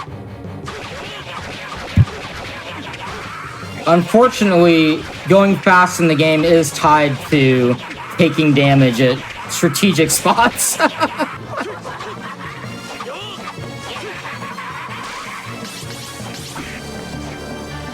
Oh, we don't have a lot of HP for phase 2.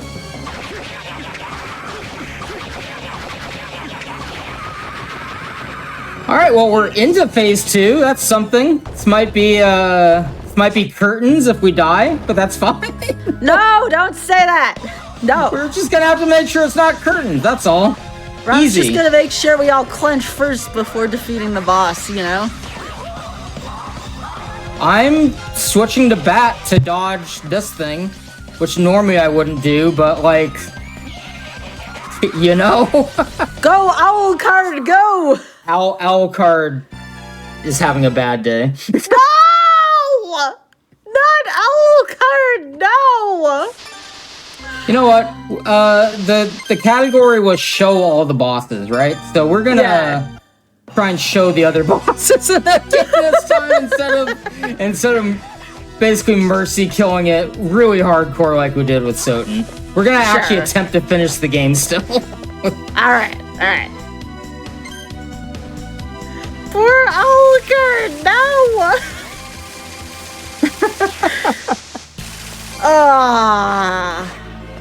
Oh wait, why am I here? There. We still love Owlcard. I still love Owlcard.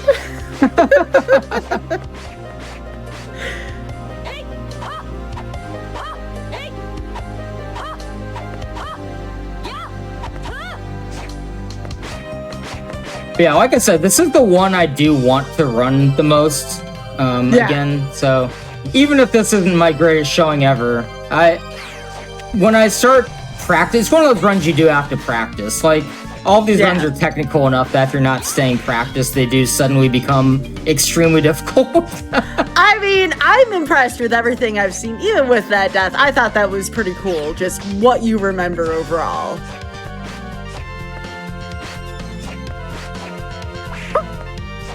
All right, buddy.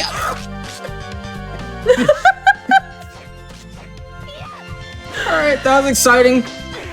You excited? I'm excited. Sure, why not?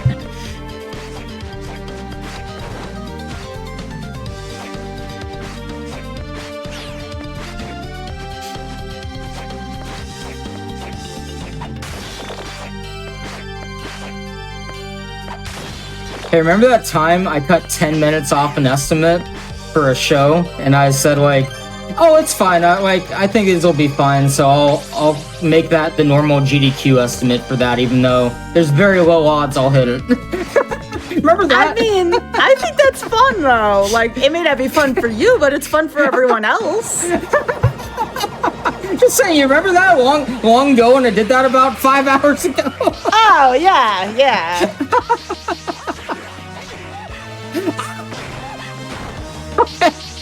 Death is trying. He's ready. I'm not sure I am, but he's definitely been practicing all this time I took off. An interesting thing about this one for the people who want all the Castlevania, I guess, gameplay lore, this is actually a very similar boss fight to the way Rondo of Blood works, just that they reverse the phases. So the first phase plays much more like the second phase of the Rondo of Blood fight and vice versa.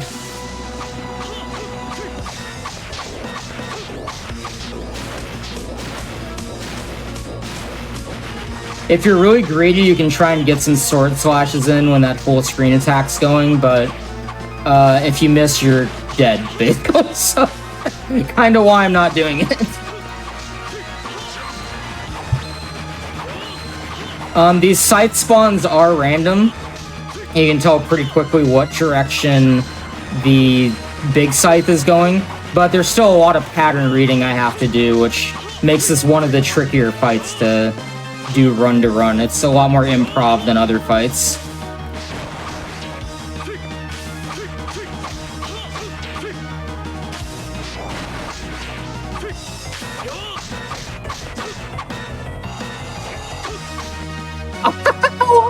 Okay.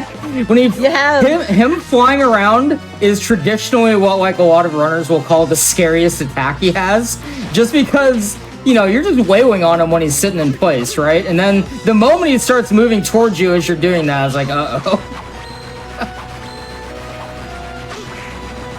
Okay, that's fine. Under a minute to go. Oh, really? Yeah.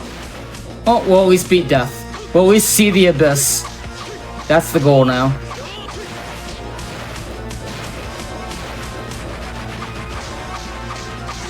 Alright.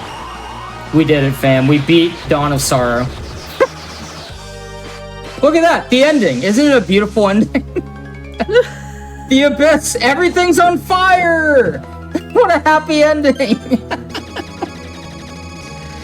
Except for Owlcard.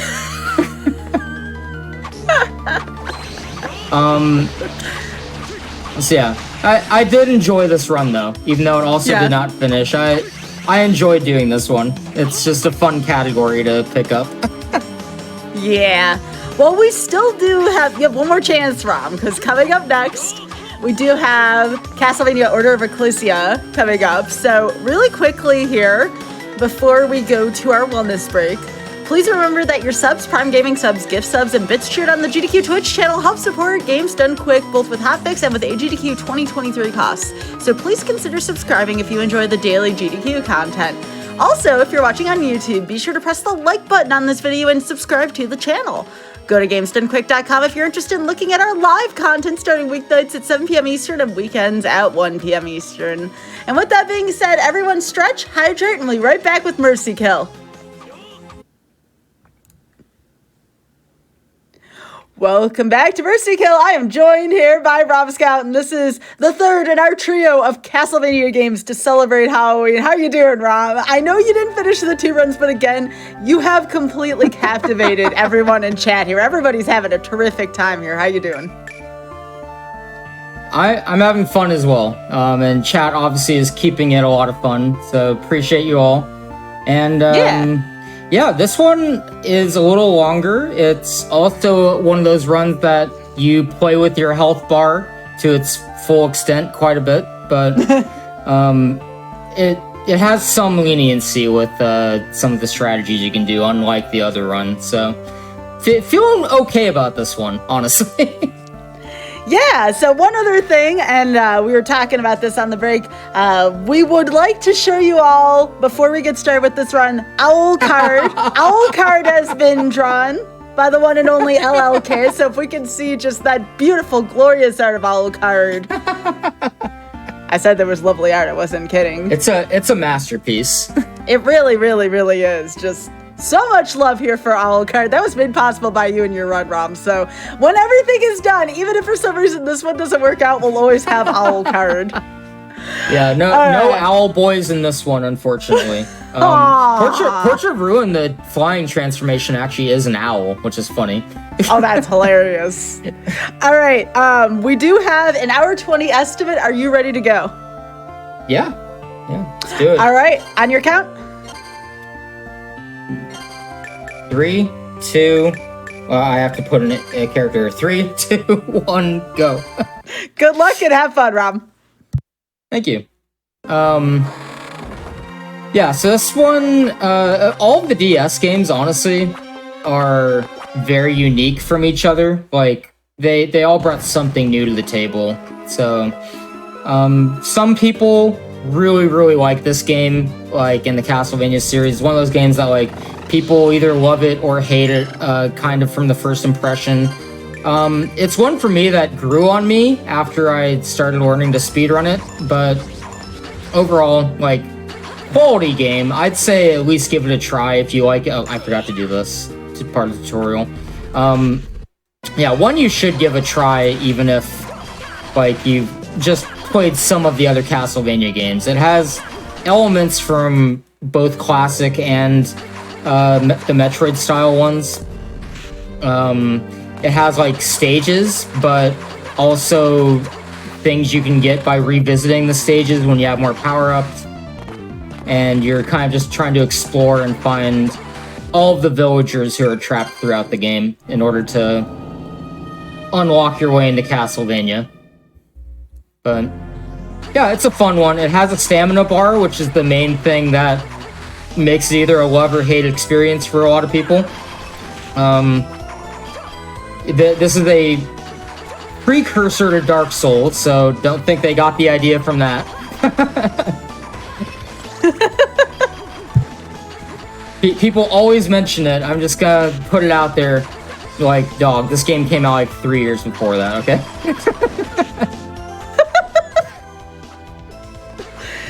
Oh, I always love that. It's like, have you seen this in this game? Yeah, we saw this from a game like 10 years ago. Oh, yeah.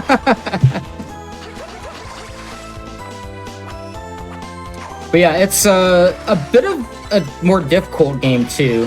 Most people see it as that compared to pretty much every other Metroid style game in the series.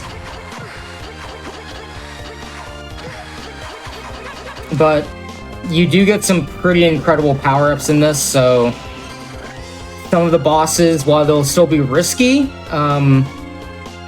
I'd say you shouldn't really be expecting too much in the way of, like, long, drawn-out things that we can't just destroy, you know? For the most part, still doing plenty of destruction. Other than on that backdash jump. Someone said this game is the Dark Souls of Castlevania. I guess so. That's what we'll go.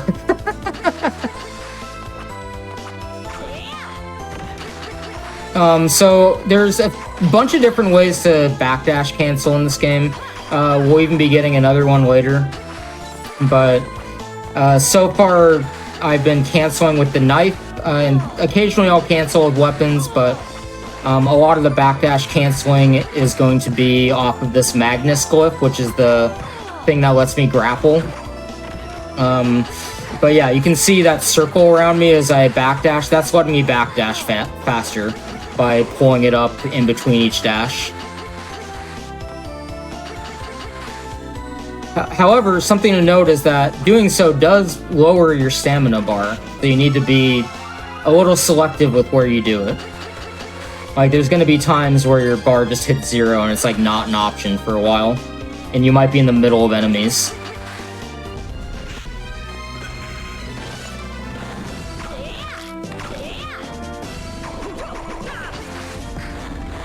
Huh. I thought I had enough for 3 specials, but whatever. I probably missed a hard up somewhere.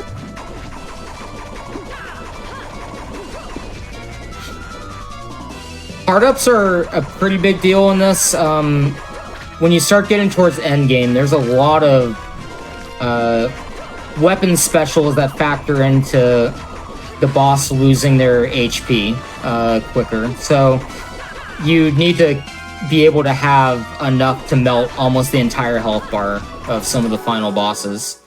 And yeah, it means I might go out of my way for an extra hard up here or there, just depending on how things are going, I guess. Usually for a marathon, I would get like 1 for safety. Even though I'm kind of rusty at this game, like I'm just as rusty as I was at the last 2 games I didn't finish, but one benefit of this is I've actually commentated a marathon run this year from Brooke. Really? Yeah, Brooke did an Order of Ecclesia run, I think, for the Midwest Speed Fest, I believe. And then, yeah, so I have seen a recent run of this. So something is in my memory to work with, at least.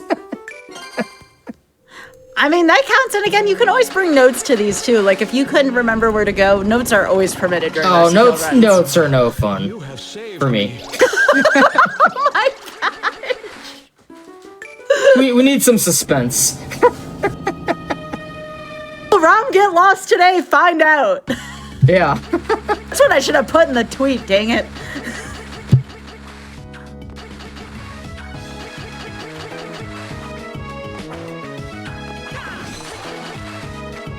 So it's a little risky to grab this, but I do need different types of weapons basically for different boss weaknesses throughout the run. So you'll see me go out of my way to grab a couple things, even though it's like a very precarious situation to get to it. Sorry, what were you saying? Oh no, all I was gonna say is I'm surprised somebody didn't say what year is it when they saw you running. I mean, nobody knows anymore. Yeah, I was about to say, they could ask that without ever seen any of this before. Oh, yeah, easily. Yeah.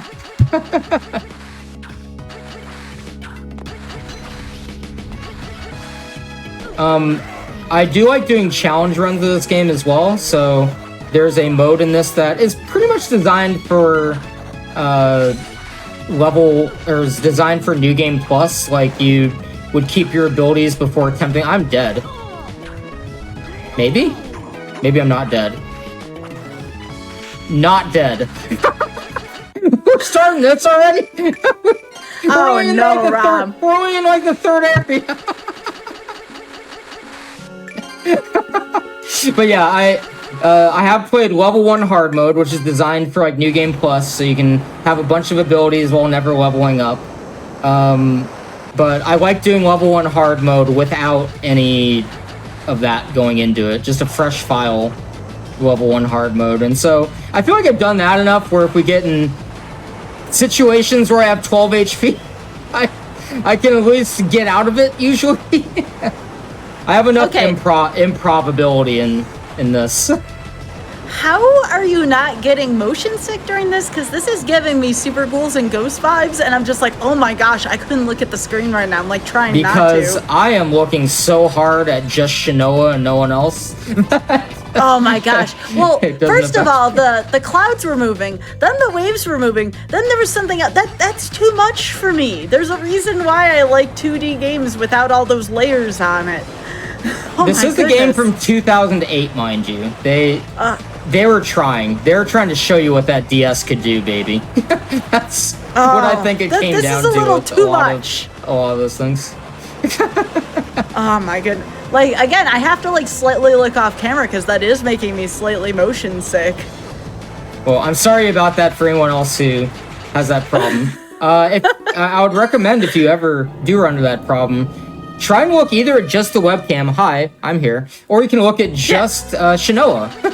Just the main character on the screen. She looks pretty good. I don't know how you play that not get motion sick. Like, I give you a lot of kudos for that because I'm like, oh my gosh. Yeah, I was about to say, you go through that one part of Castlevania 4, stage 4? That's motion sickness. At least it's brief though. It's super brief. And most of it's you're just moving straight, so that helps. But yeah, I know exactly what you're talking about, the Mode 7 corridor in World 4. Yeah. I'm glad that was the only place where they did that. Except for, I guess it has kind of messed with me.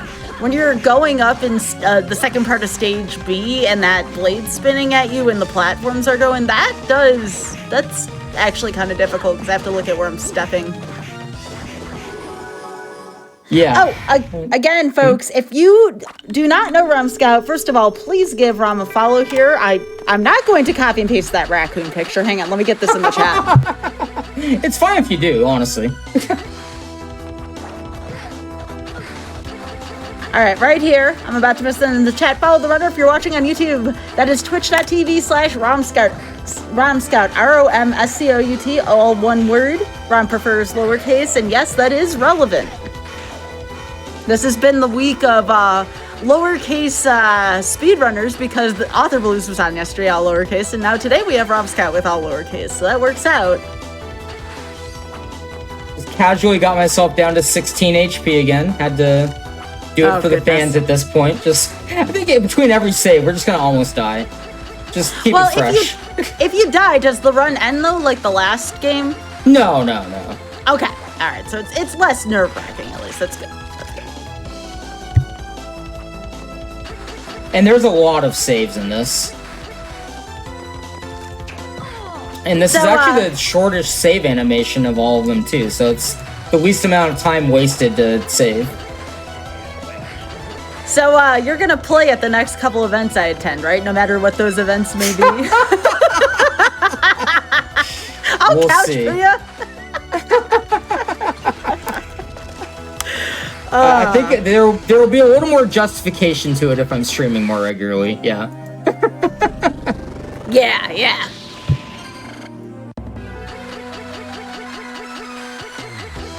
I feel like we need a Rom Scout with owl card on his shoulder fan art. I mean, I would love that. I'm in favor of seeing any owl card fan art. That's gonna be the hottest Halloween costume of 2022. Owl card. Absolutely, as it should be. You dress up, so all you have to do for that is you dress up like an owl, and then you put on like a fancy suit over it. There you go. You have owl card. Yeah, pick your favorite show about the 1700s or 1800s, and then just dress up as that character on top of an owl. That's all. Nailed it. Fancy owl. Yeah, I guess even if you want to just forego that, you can just do your best, oh, what did I just do that for? I was trying to get this, which is a useless item, but it's also Konami Man, so I felt obligated. Someone said, I need an Owl Card t-shirt. Is it too late to submit stuff to the Yeti for Halloween? Because I would unironically buy an Owl Card t-shirt.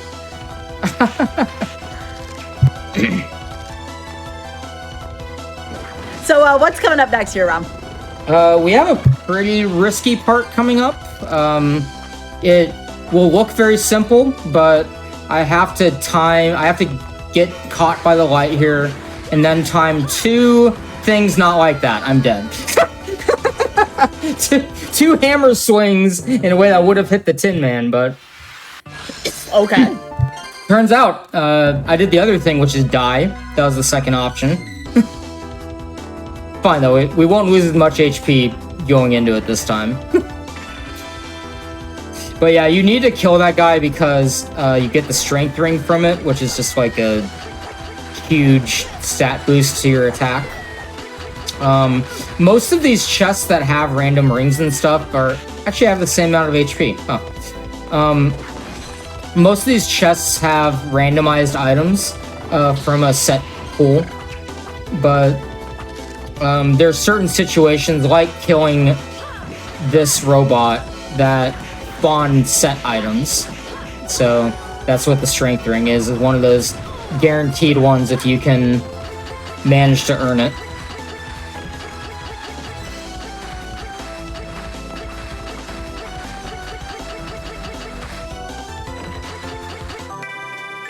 If you heard the little ding there as I left the screen, that canceled out the text box that comes with getting the power-up I just got, but it still gave me the power-up, which is allowing me to switch slots now. So I can have multiple equipment setups and switch between them freely with the R button. Won't be relevant until a little later in the game when I actually start having like a movement setup and a boss setup and stuff like that. A general like progression check setup. Typically those are the 3 I go with. This boss is pretty cute, the crab. This is, I mean, that crab wants you dead. I want him dead. It's mutual. Doesn't mean he's not cute. I mean, I guess that's fair, but I'd be scared if that thing was coming after me. Very Halloween-y boss, too, right? Oh, yeah. That is definitely the most Halloween crab I've ever seen. Ever. It's just missing a little, like, jack-o'-lantern on one of its claws. I had to be one of the judges for my family's pumpkin carving contest this year. Yeah? Which design won? Someone did some really good work on, like, some gritted teeth and stuff. So I gave it to them, but there was someone who did, like, a Zelda owl, like the owl statues. Aw, that's cute. That was a cute one, yeah. Uh-oh. Speaking of cute, we're not looking so cute right now. Okay. Uh-oh. Ron just wanted to make us all sweat again. This is... used all my hearts! Why did I use all my hearts to throw my face off? Ron, you're making me nervous. I'm making me nervous.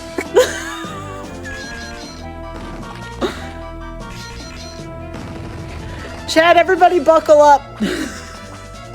Hey, we won't get down to... Okay, we still have a phase left, but I shouldn't get down to, like, 10 HP for the 3rd time in this run.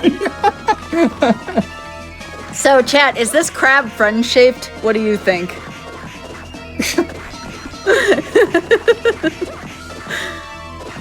What did this crab ever do to anyone? You stepped into its home and now you're using this, like... this pickaxe sword thingy to... Wow, I actually died to an auto-scroller. Okay. I don't know what I'm missing, but other than that, maybe my brain a little bit. It's fine, we'll get past it this time.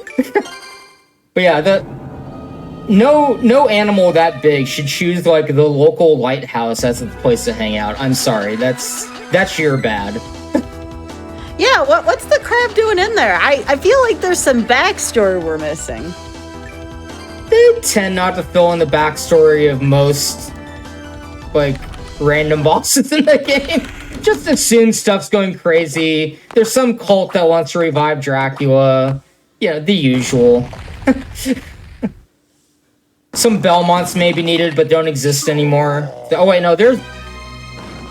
No, I guess there's Belmonts all the way up until Julius, so... I don't know what the Belmonts were doing at this time. Maybe Albus is related to one of them, but... Sure seems like this whole era was devoid of vampire killers.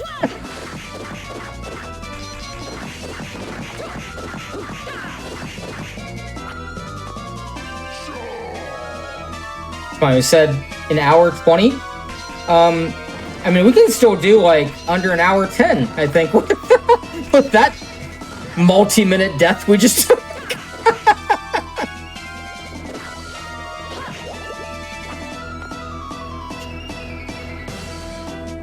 Never zone out on auto-scrollers. That's the bane of some speedrunners.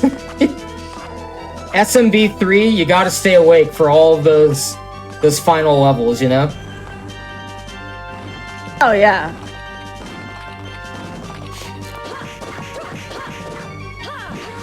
So in this case, actually pay attention to when the boss is attempting to hit you, instead of just, like, sitting here. Yeah, it should be a phase switch. There we go.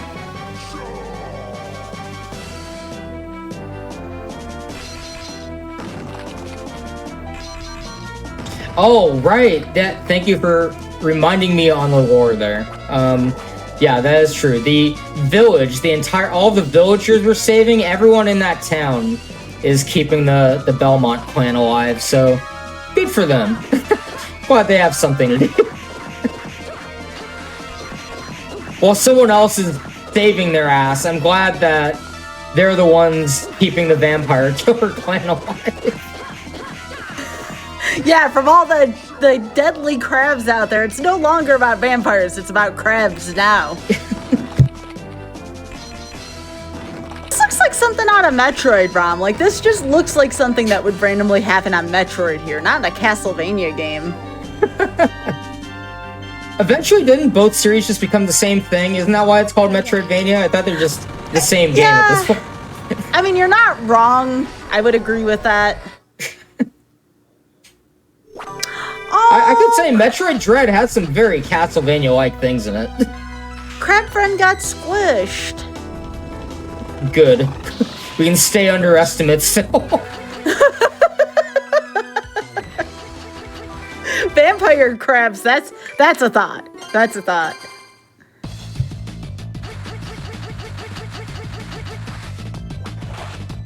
Did I get... No, I just got that, so... Okay. Sorry, I had to remind myself, how do you play this video game really quickly? Occasionally I'll have brief things where I'm just like, okay, what do I do now? Because yeah, all these stages do have, like, one set path early on, but they also have some detours you can make for certain items. They have, like, certain hidden areas you can account for, so there is still a route I need to kind of keep in mind and remember as I make my way through the game. Because we're not going to be just going in a straight line to the end and not hitting up any of those side areas.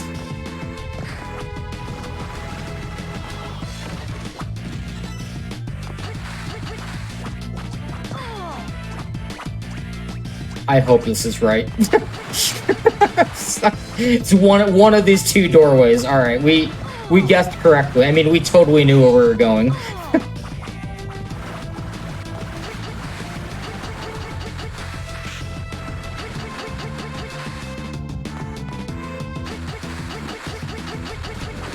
Okay, 81 HP on the screen. A little dicey, but...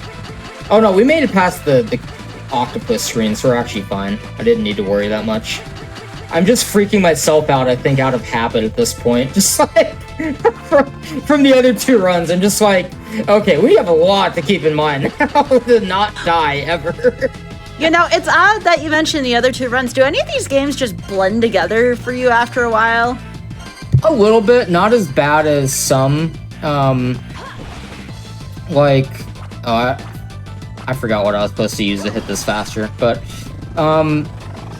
like some of the runs, like I think the ones where you see Alucard's sprite in both, like occasionally I'll do the shield dash input on the DS, and I'm just like, oh, that was the stupidest thing I could have done right now.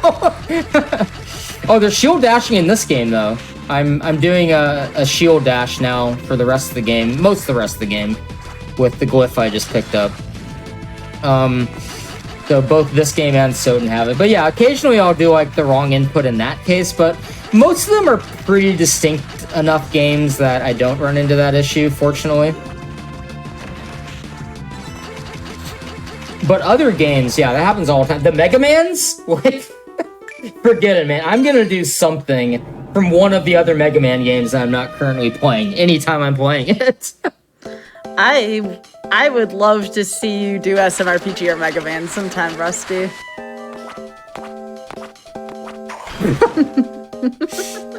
Would you ever like to see me do a speedrun I'm good at? Just out of curiosity.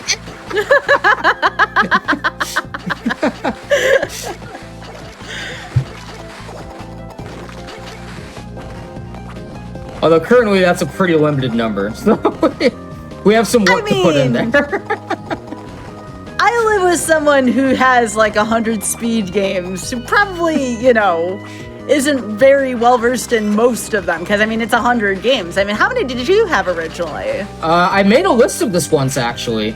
I was like, yeah? This is back when I streamed more still, so like I, you know, did stuff like this more regularly. But yeah, I counted up like if I did at least a speedrun of every game I had speedrun to that point, and this is like 2017 or 18 or something. It would have been 56. So, and that's like games not that I did one time for an SRL race, but like I actually feel comfortable doing, you know? Oh, definitely. Yeah. I mean, my favorite speed runs, I guess we can use that in air quotes, are ones that I've just raced with friends, or I've done in an SRL race, again, kind of dating both myself and Rom back in the day. Back when those used to be more of a thing. What was this guy doing? I'm just gonna reset that. I don't know what that was that guy just did, but yeah, we did lose a little time on a death, and then whatever that guy was doing floating in the air there, I've never seen that before. So. Like I said, we can check off that checkbox here on the GDQ cast. I mean, that's pretty run of the mill here. Yeah. Favorite song? Oh, in this series? That's really hard to choose. I think honestly, it's like not a traditional pick, but after I get my setup here, I'll address that. It's not a traditional pick, but I really like the CV3 like castle keep theme that you hear for maybe 10 seconds in a speedrun.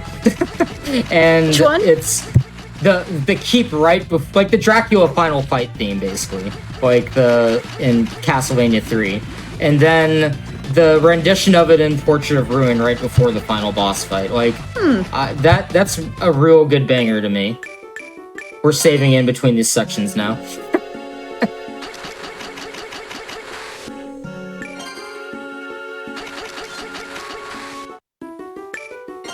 Abandoned Pit's pretty good. I mean, I know this is stereotypical. I've always been a fan of Aquarius from Castlevania 3. Just beautiful sound. Even more beautiful boss.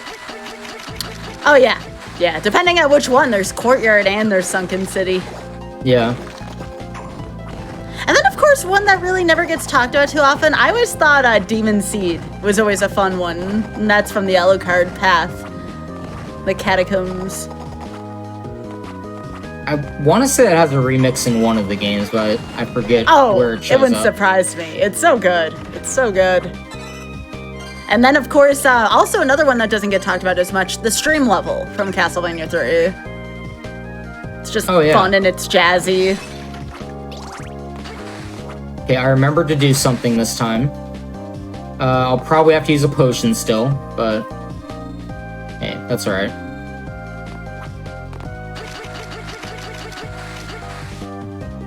Should at least be alive this time.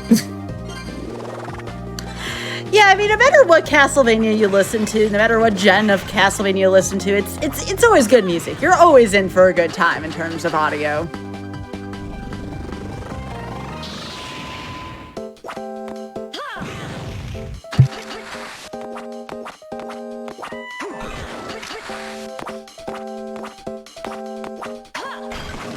Rondo of Blood is... the music's kind of out of place a little bit for most Castlevania games, but still got a pretty banger soundtrack. I'd recommend that one if you want something a little different from just the traditional songs you always hear in every game. Oh, theme of Simon Belmont from, well, you had the Bloodlines version here, chat, but there's also one in just the original theme of Simon. Is so good from Castlevania 4. Yeah, that's one of the most reused ones for sure, for a reason. With good reason. We have a question. Any tips and tricks you can recommend to learn Castlevania games? I don't know if it's different between Metroidvanias and Classic. I can speak with the Classic. Try defeating it casually first, because the Classic Vania games can be very, very, very frustrating in spots, but once you beat it casually, you can totally speedrun it. And as a matter of fact, when you learn the speedrunning tricks, the games become very easy in terms of the Classic versions. What about Metroidvanias, Rom? I would say that each game is a little different. Like, you're not really going to transfer a lot game to game. The DS games all have the same engine, so if you pick up a DS game, like, you're probably going to transfer better than most of them. But, like, Symphony of the Night and the GBA games don't really have a lot of carryover. However, they have a lot of similar, I guess, mindset you need to have on how tricks work. So, from that point, like, yeah, I think if you learn one, my recommendation would be, like, everyone starts with Symphony of the Night, I feel like, and that's a good starting point. It's the best produced one. It's the one that has the most categories, the most tricks, the most different types of things to learn. So it's a good starting point. Any percent on that. You can beat the game in under 20 minutes, like, within, I don't know how long for each person it takes, but, you know, I've seen people do it within a few months or, like, less than a year pretty consistently. So I think that's a good one to start with. I've been told Soten Randomizer is also another fun way to enjoy the game. Oh yeah, absolutely. Yeah, the randomizer for both that game and the DS games has gotten pretty wild, and Aria of Sorrow on the GBA. All of those have very solid randomizers that I'd recommend to people.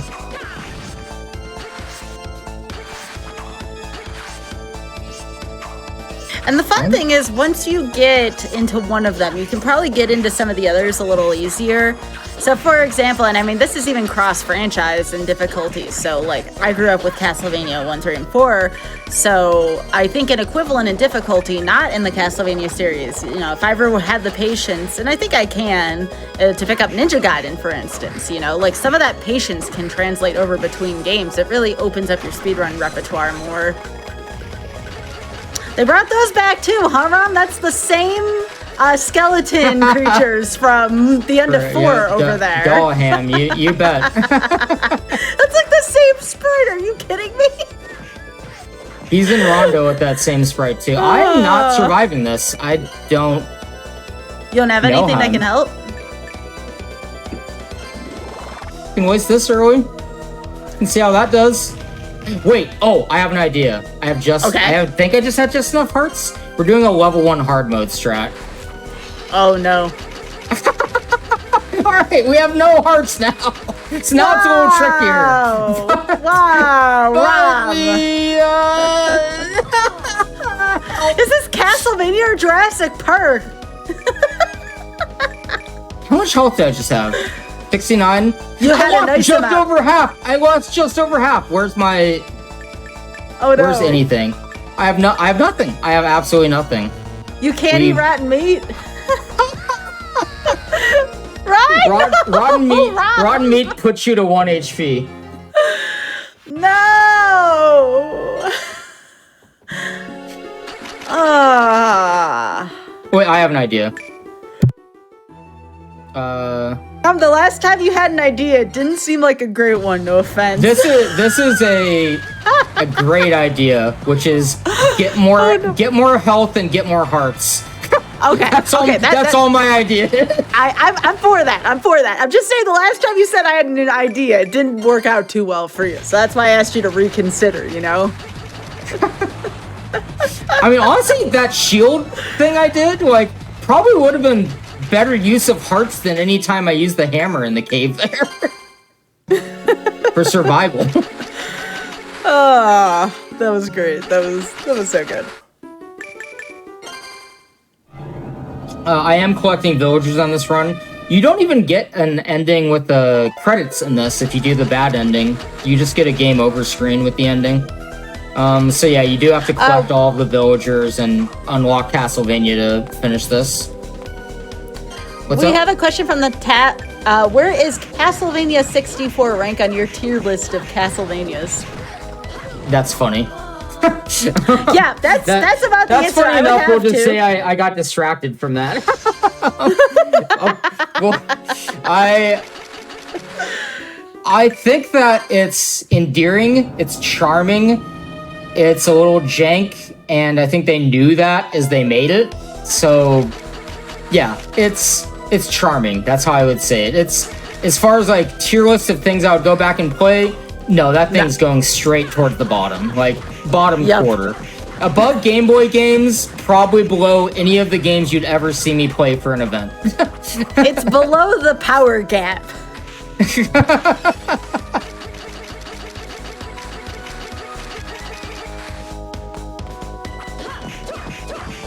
And I've seen a DB, actually, a very obviously well-known and the best Soten speedrunner in the world right now. He played Castlevania 64 for the first time this year, and oh man, I can say, you want games that haven't aged well? It's an adventure going through that thing.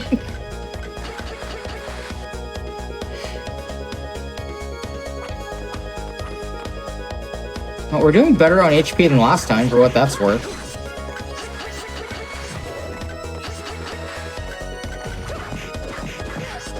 We still have 80 hearts. You know what? Yeah, I'm just gonna call it, and... I needed to call it because that white dragon said so. Okay. It's fine. We can take 2 hits, and we have 2 shields. I'm just gonna use the shields. Cool. So it might be a slow boss fight, but it's a pretty easy boss fight. It's one of those AI loop things like we're used to seeing in one of the other games, in many of the other games, rather.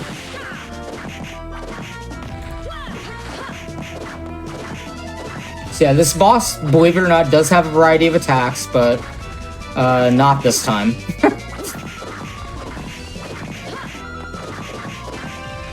Stream Castlevania 64 U-Beat? Well, the U-Beat cabinet's behind me. I currently don't know where my Castlevania 64 carts are.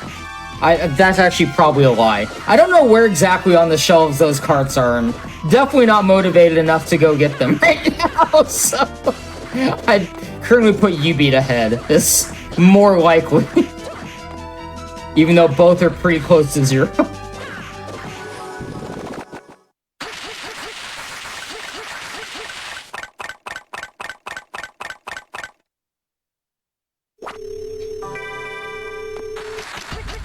Hello, Big Head. Good to see you in chat, too. Alright, so I just got an ordinary rock, which lets you double jump. That's definitely what an ordinary rock does. Alright, this is a part where I have to remember what to do, kind of. Welcome. I know I currently have no magical tickets, so I feel I should solve that. Oh, I do have the protect ring. I guess I can sell that for some pocket change.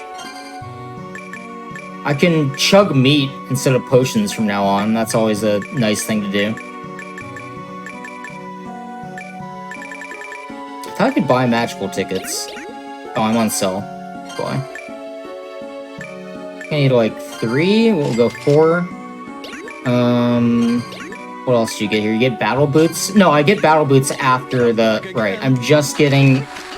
Okay, so there's a few variations of the route on this run. Based on how many magical tickets you get is like random drops from chests early on. I got absolutely none, which I don't know the last time that's happened to me. Maybe never. So I had to talk to myself right there and talk myself through like, hey, what the hell am I actually doing in this part of the game with only 1 warp back to town, or no warps back to town? So that's what that was right there.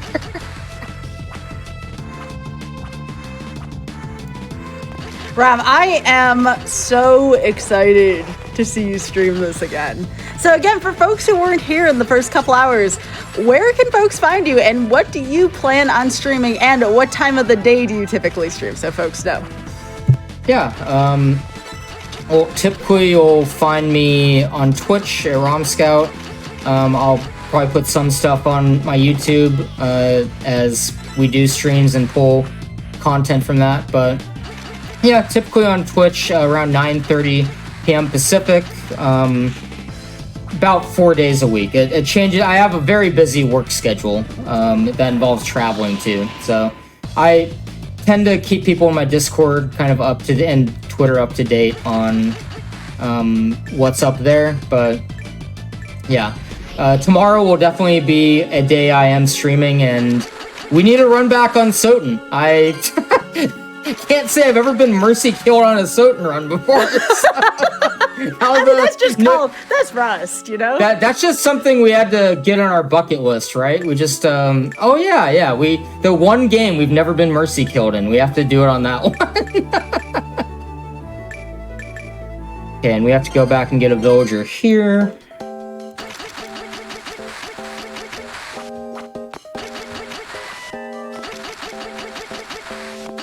But yeah, I'll be doing Soten tomorrow. I'll probably do a randomizer after that. We'll kind of see how the night goes. Maybe I'll just get addicted to doing all bosses attempts and just keep doing that. Rust my way all the way up to like, I don't know. Wait, I have the shield still, right? Oh, beautiful. Yeah, maybe I can rust my way out of it all the way down to like a 32 or something. I think I'd be pretty happy with that in a 1 day of derust, which I think is possible.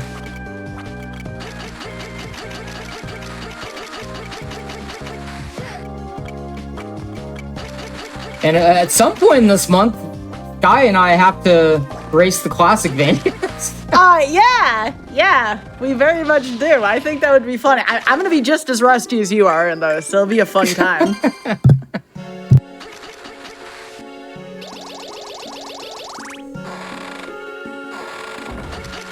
Welcome. Hey. All right, we got some more money from all that adventuring we just did, so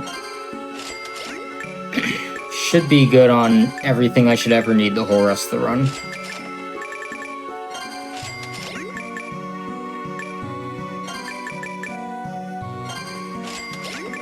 Come back again.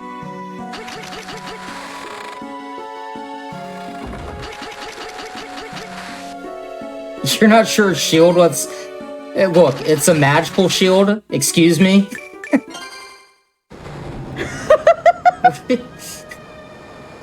You see the big shield aura around? That means it's a real shield, not like a dinky little piece of wood that you're sticking in front of a boulder. Okay, I like this. We're not putting a cutting board in front of like Dracula's minions, okay? No, that would not work well. No.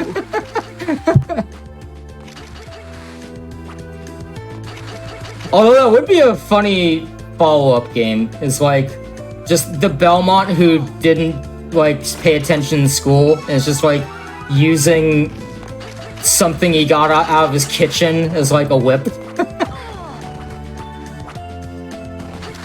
Did you ever do blindfolded owl card runs? You're talking about in Soden? In Soden, yes. Yeah. I did it for a couple events, and my PB is around like 50 minutes. I forget the exact number anymore, but yeah, my PB is under an hour for that. Oh, that's really cool. I didn't know that.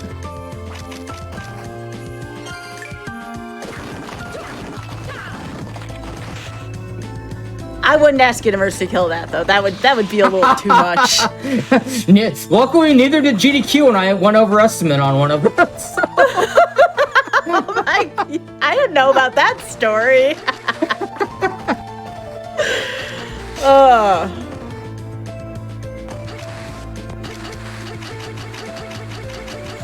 That's the one run I ever went over estimate on an actual event.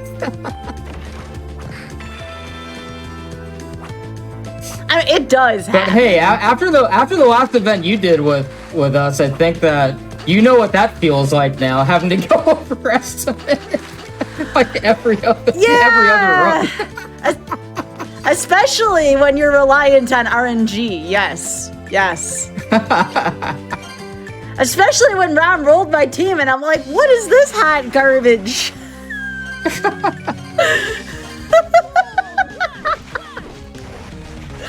That's why you run RNG games, Rom. You blame the RNG at that point. It's a beautiful thing.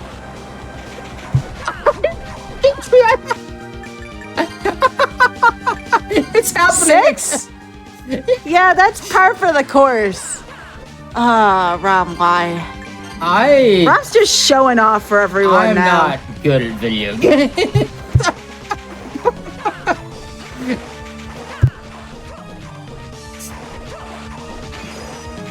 That was the most unblockable situation I've ever seen from that boss, though, as far as, like, pulling up the waves when there's no no pillars to go under. That was a new one. There's probably one, like, way on the right side somewhere, but no one was getting to that.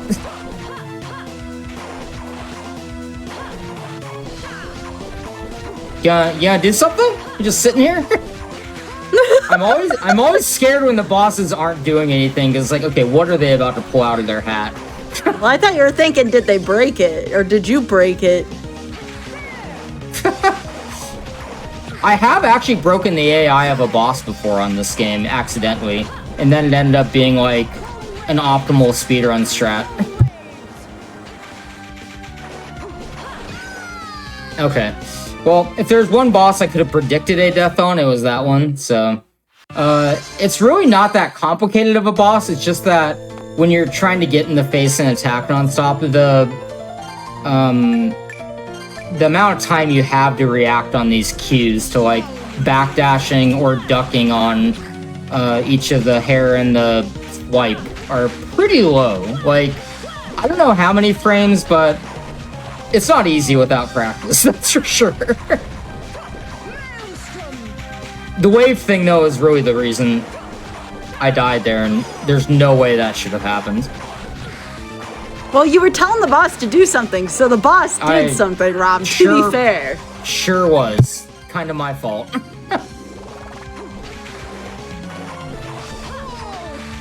I'd be sitting there going, this is nice. I don't have to worry about anything. Boss isn't doing anything, you know?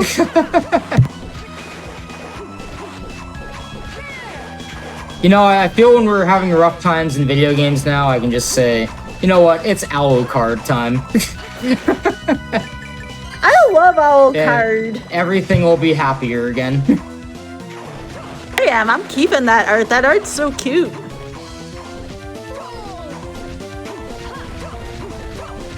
Well, that's a lot of health. There you go. Much better. That was actually pretty quick, too, compared to the last one. Yeah.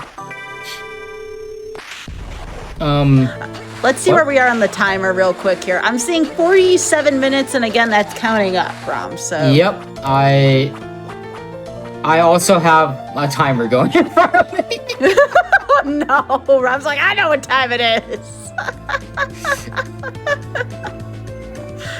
What do you think? Game, can you do this? Can I do it? Can, yes. Can, yes, Can. Yeah, yep. Will? That's the word we're using right now is can. Will, I'll get back to you on that. No further questions. All right, fair enough.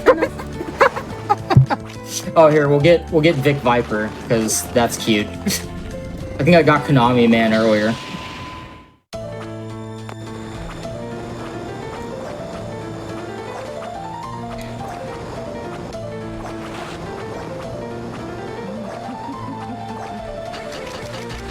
Yeah, probably my bad for choosing 3 of the least lenient runs that you can do. I mean, again, it's for spooky season, right? So if It it was like is, too it easy, you know, again, I like the whole spooky season, but we giggle the whole time theme. I mean, it's perfect in terms of the mood, you know? Absolutely perfect. Yeah. Plus, I have to let the show live up to its name. Like, it wouldn't be a Mercy Kill show if there were no Mercy Kills, right? Like, that's just what you have to do. It's right on the box.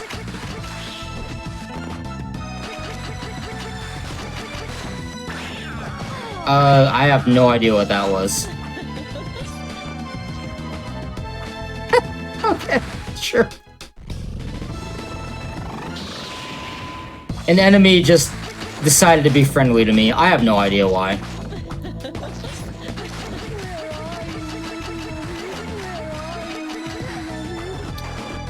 Yeah, that's not great. So when you're cursed in this game, you do not have MP, which means you have no stamina bar, which means we are hopping around for a while instead of doing that backdash cancel stuff.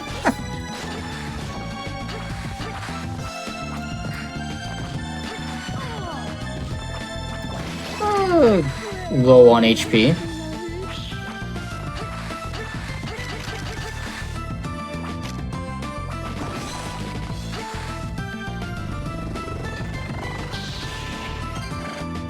Do you first acquire the meat as normal and then it rots? No. Rotten meat will come out of, like, random chests, I think, or there's, like, certain enemies that might drop it as a joke, like a zombie or something. I forget what I got it off of in this run, but yeah, it's, you might even start with it, too. I think you start with 1. But it's an item that, yeah, gets you down to 1 HP when you use it, so you pretty much never want to use it. Although, a lot of the games do have, I guess we'll use this for the third one.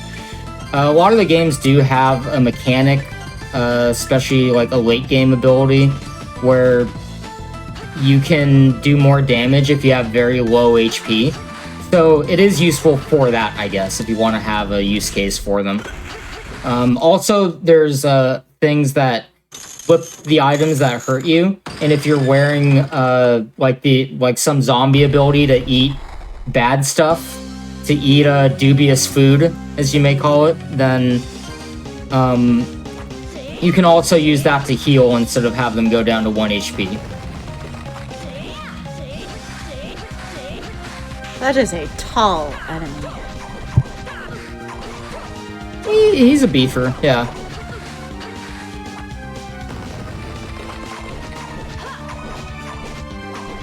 I do kind of like the take they had on some of the like reused classic bosses in this game, because honestly the DS games in general, like, you'll see the classic Castlevania bosses are there, but bear very little resemblance to any other fight you've ever seen with them, or their physical appearance.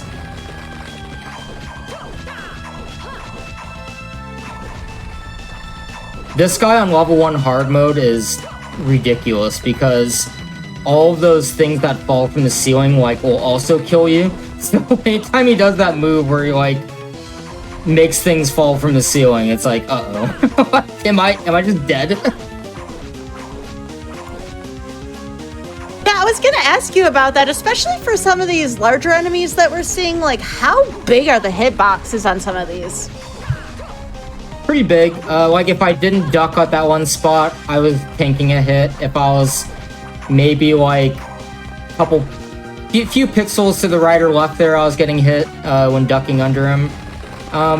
They're about how they look though. They're pretty accurate to the sprites. I can't believe I died there. That was just me not turning around on a backdash. Okay, so that thing about can, yes, still, but wow, like it's one of those times like when I went into focus mode in Soten, it's like, okay, we're gonna have to like break out the focus mode and figure out how you play this game fast again.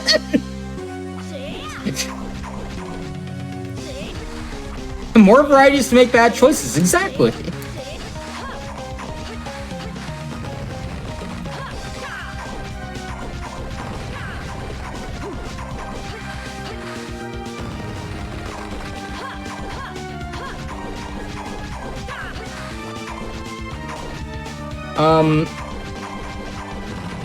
Yeah, so again, want to thank everyone who's been here today, just hanging out.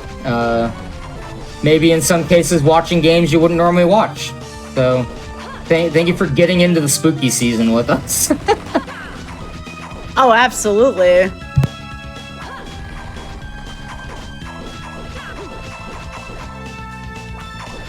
And yeah, even though I've not been playing well, I think that's what the show is all about to a degree, and I've been having a lot of fun just getting to play these again. So this is a judgment-free zone. Doesn't mean I'm not going to do a salty run back on my own stream later. Again, you know, if it encourages you to make fun content, you having a good time, that's all that matters, right? Oh yeah. You are still unretired even if you don't finish one of these, Ron. Unofficially. Unofficially, whatever that means.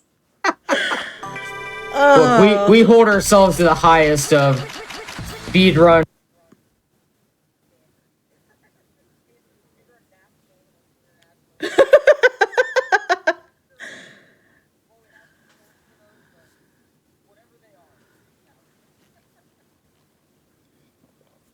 Yes, and thank you for bringing Owl Card into the world. Ourselves to the highest. All right, we're going to take a quick pause for tech difficulties. So again, we will be right back with Rom's Run and with Mercy Kill. So we have those tech issues sorted, and we are getting ready to go again with Rom Scout. Are you ready to go? Yeah, let's just jump right back into it. All right, let's do it. 3, 2, 1, go. All right. So yeah, sorry about the tech difficulties again. Yeah, we are coming up on an hour of this run, which means we're also coming up on about how like I have about maybe 3 minutes of mistakes I can make the rest of the run, if that. Maybe like 2 minutes of mistakes I can make the rest of the run to finish underestimate. Believe in you. That spider's certainly not helping.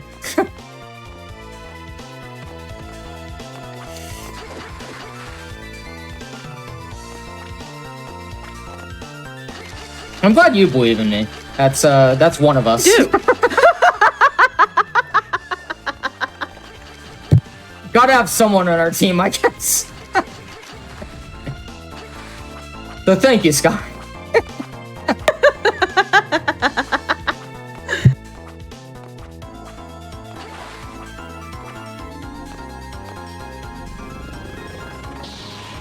Alright, this is a cute thing where you jump through a waterfall that you just unfroze.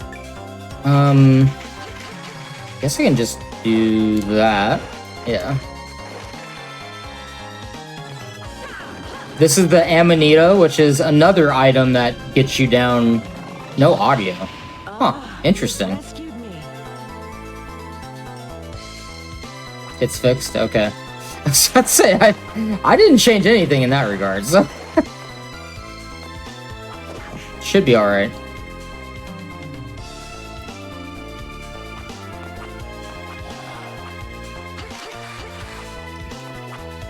Yeah, Jupiter Climb, who's in chat there, regularly streams all of these games that we're showing off today. So that's another person I'd recommend following in chat there.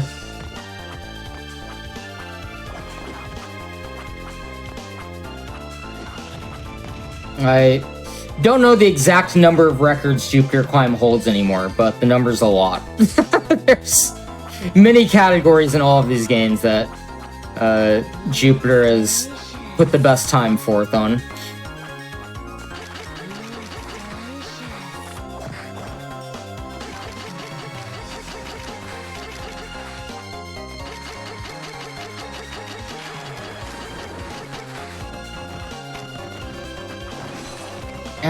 I guess I'll just do this. It's a little easier to respawn from the side.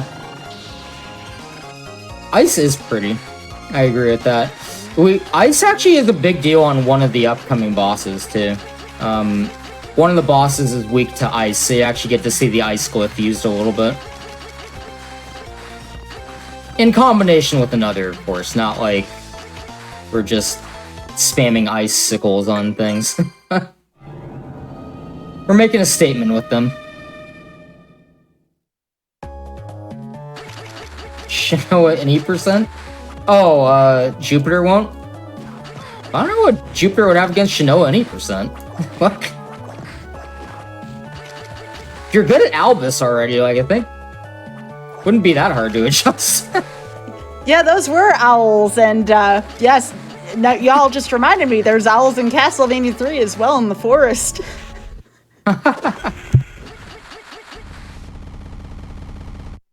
They are awful, by the way, in that game. Oh, yeah. Yeah, they just... Big hitbox, unforgiving knockback on it. It's just terrible.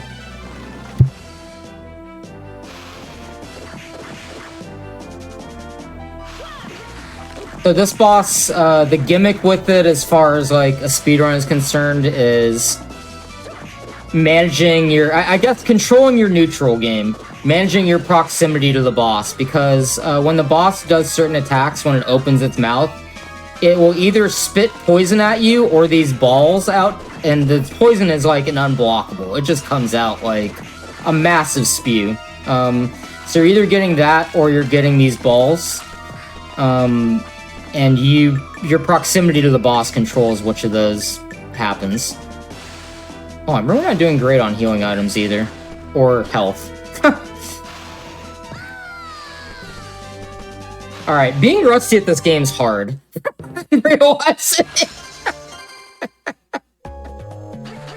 I'm having a little less faith than getting any of these free. Which is fine, but wow. This video game is pretty hard, turns out. No, again, I am playing on the 3DS, so like my muscle memory is out the window for this. Like, there's absolutely none. So we'll give myself a little bit of a break on that, but yeah, still, like, even if I was playing on a DS, I'm pretty sure I could still be having a rough go of it. No doubt about that. But hey, if we're gonna call it the Dark Souls of speedrun, Dark Souls of Castlevania, then we can treat it like that, right? Like, if you don't pick up Dark Souls for 5 years, what's gonna happen? Probably not the thing you want.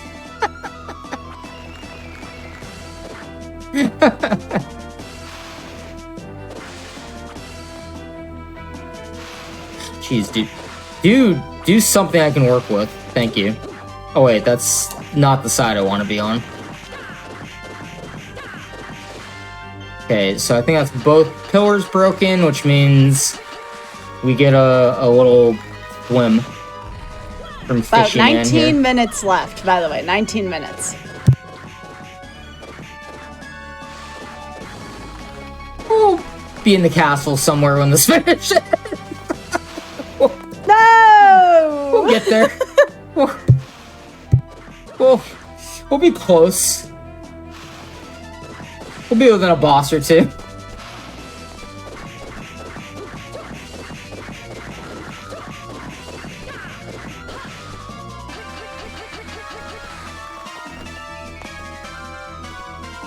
Hello? Boss? More awkward movement from a boss. Film at 11.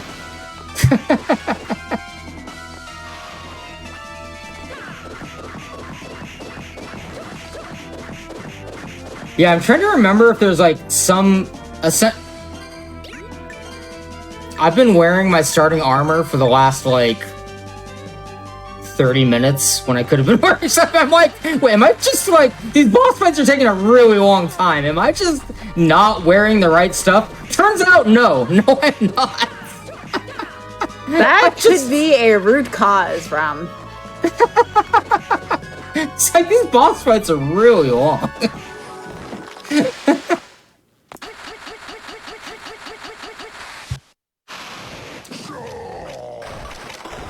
Hey, maybe we'll get further in the castle now since we're gonna be doing actual damage only like 30 minutes after we're supposed to.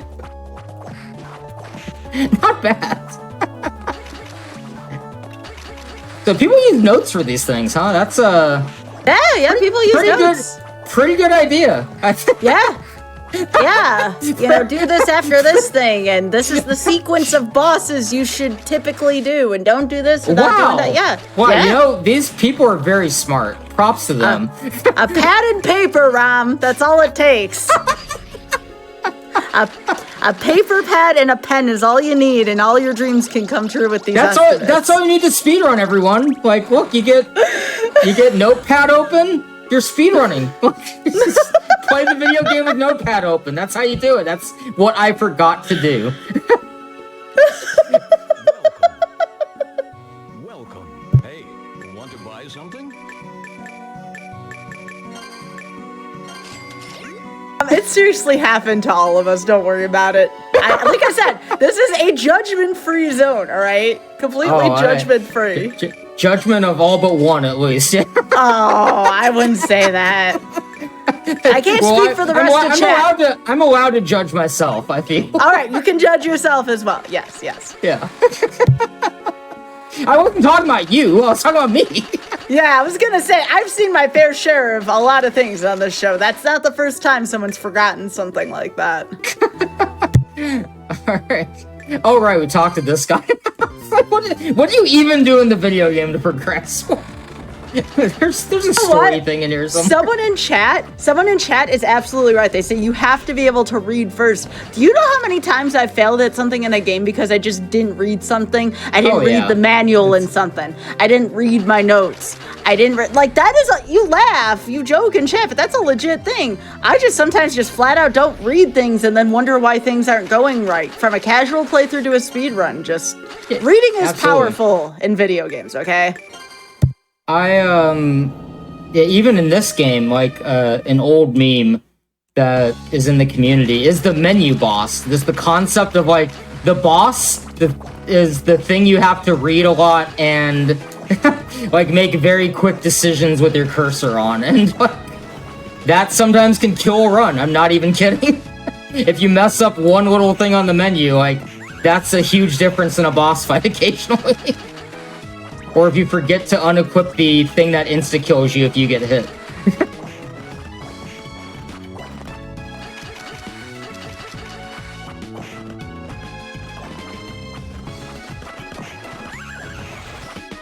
Draw little arrows and pictures? Ah, the Mario Maker strategy of communicating. Okay. That's how I do it too, at this point. With how much I play Mario Maker compared to Castlevania. Probably I should also draw arrows for myself. Little, like, I have a little mod of this game with little icons on where to jump over enemies. I have learned that watching speedruns of ROM Scout is very fun today. That's what I've learned.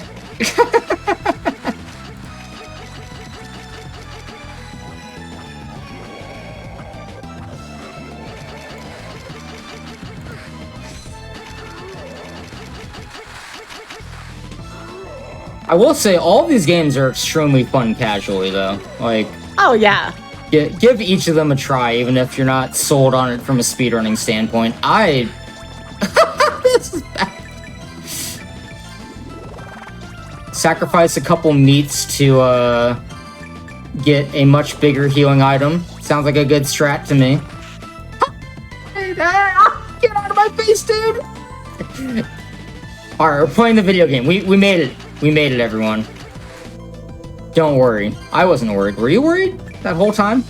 No, no, no. Of course not. Of course not.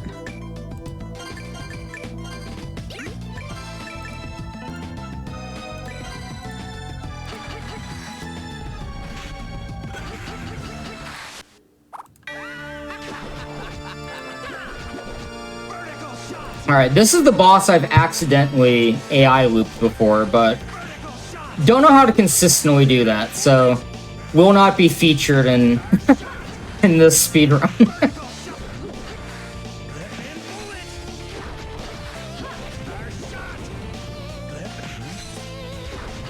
Alright, looking about a little less than 13 minutes left.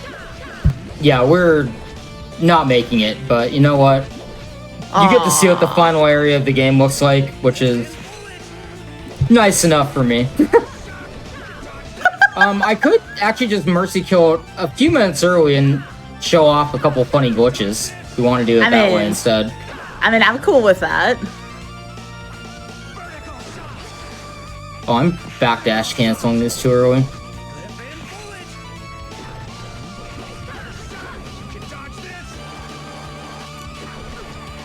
Huh. Nice shot.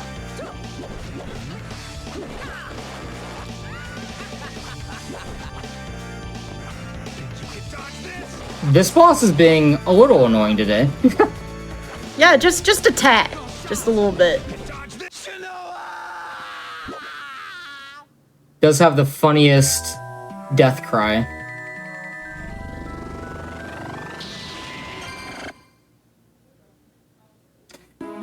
Yeah, this is also another, like, one of those low-key picks for one of the best songs in the series.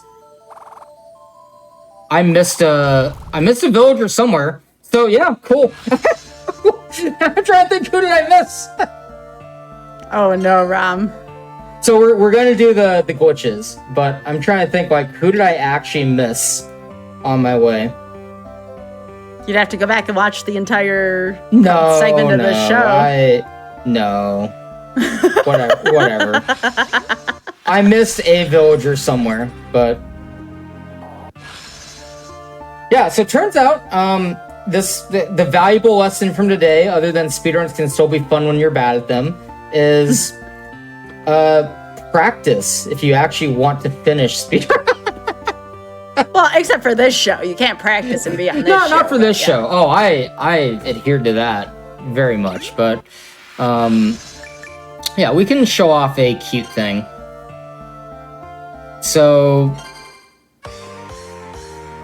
oh, I already did the setup for the glitch on this file. Never mind. Whatever. You can clip out of bounds with Shinoa in the boss rush, and when you come back and you save the game outside of the normal boss rooms, and then you get a weird thing where Albus, the side character, gets to play the video game as Shinoa. Like, he has Shinoa's power-ups, whatever you had equipped when she was active.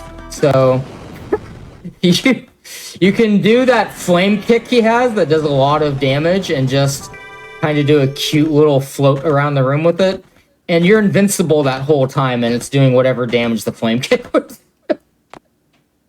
Wow. Yeah. Pretty cute.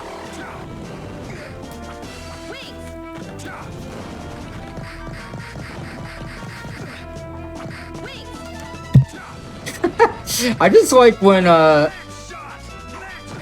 did I run out of wings? There we go.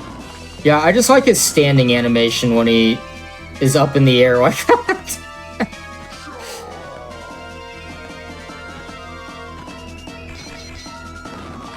Talking about practice? Did I just go back in time 20 years?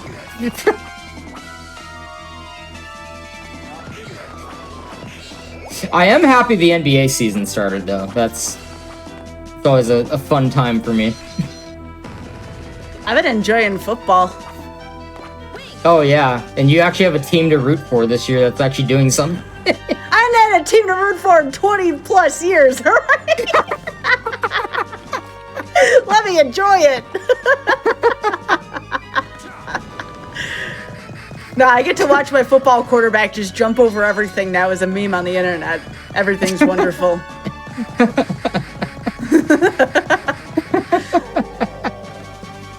Oh, this is cool. This is a really cool little show off of this. Yeah, it's dorky. Oh, there's nothing wrong with that.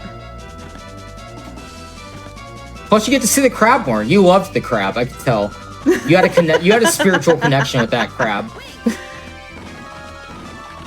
No, the name of the team that I root for is in my name, in my Twitch name.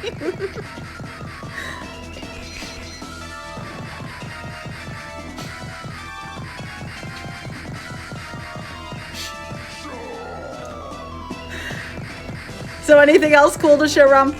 No, I think we're pretty done here. I think we're 0 for 3 today, but I think right. we're 3 for 3 in everyone's heart, right? That's yeah. right. Yeah. Absolutely. So, I do want to remind folks again as we're getting into the closing thing. First of all, Rob, would you, despite losing all 3 of these, would you recommend the Mercy Kill experience to runners? Yeah, absolutely. Like, especially if you're in my position where, you know, maybe you've had some lapses in the hobby, but you've always been into it a bit. I've started to get the itch back from other things anyway. Like, yeah, it's definitely worth embarrassing yourself a little bit and just breaking out the rust again, you know, just getting back into it a little bit. It's been a very fun experience, and chat's been keeping it very lighthearted and fun, and I enjoy all of you dearly. So thank you for joining us for this few hours. Absolutely. And again, one last time for everybody in chat plus YouTube, please follow the runner that is at twitch.tv/RomScout. That's ROMSCOUT. One word. So with that being said, Rom, thank you so much for being here. And we are going to be closing out tonight here. I do want to remind folks that your subs, Prime Gaming subs, gift subs, and bits shared on the GDQ Twitch channel help support Games Done Quick, both with hotfix and with GDQ 2023 costs. So please consider subscribing if you enjoy the daily GDQ content. And in addition, if you are watching on YouTube, be sure to press the like button on this video and subscribe to the channel. Also go to twitch.tv/GamesDoneQuick if you're interested in looking at our live content starting weeknights at 7 p.m. Eastern and weekends at 1 p.m. Eastern. Tomorrow, we are going to have Victory Lap starting at 7 p.m. Eastern. And that does it tonight for at GDQ Hotfix. So again, thank you for Rom. I'm Skybills for Mercy Kill, and we will see you in 2 weeks and tomorrow, again, as a reminder, Victory Lap starting at 7 p.m. Eastern. Take care, everybody. Have a lovely night. See you, everyone.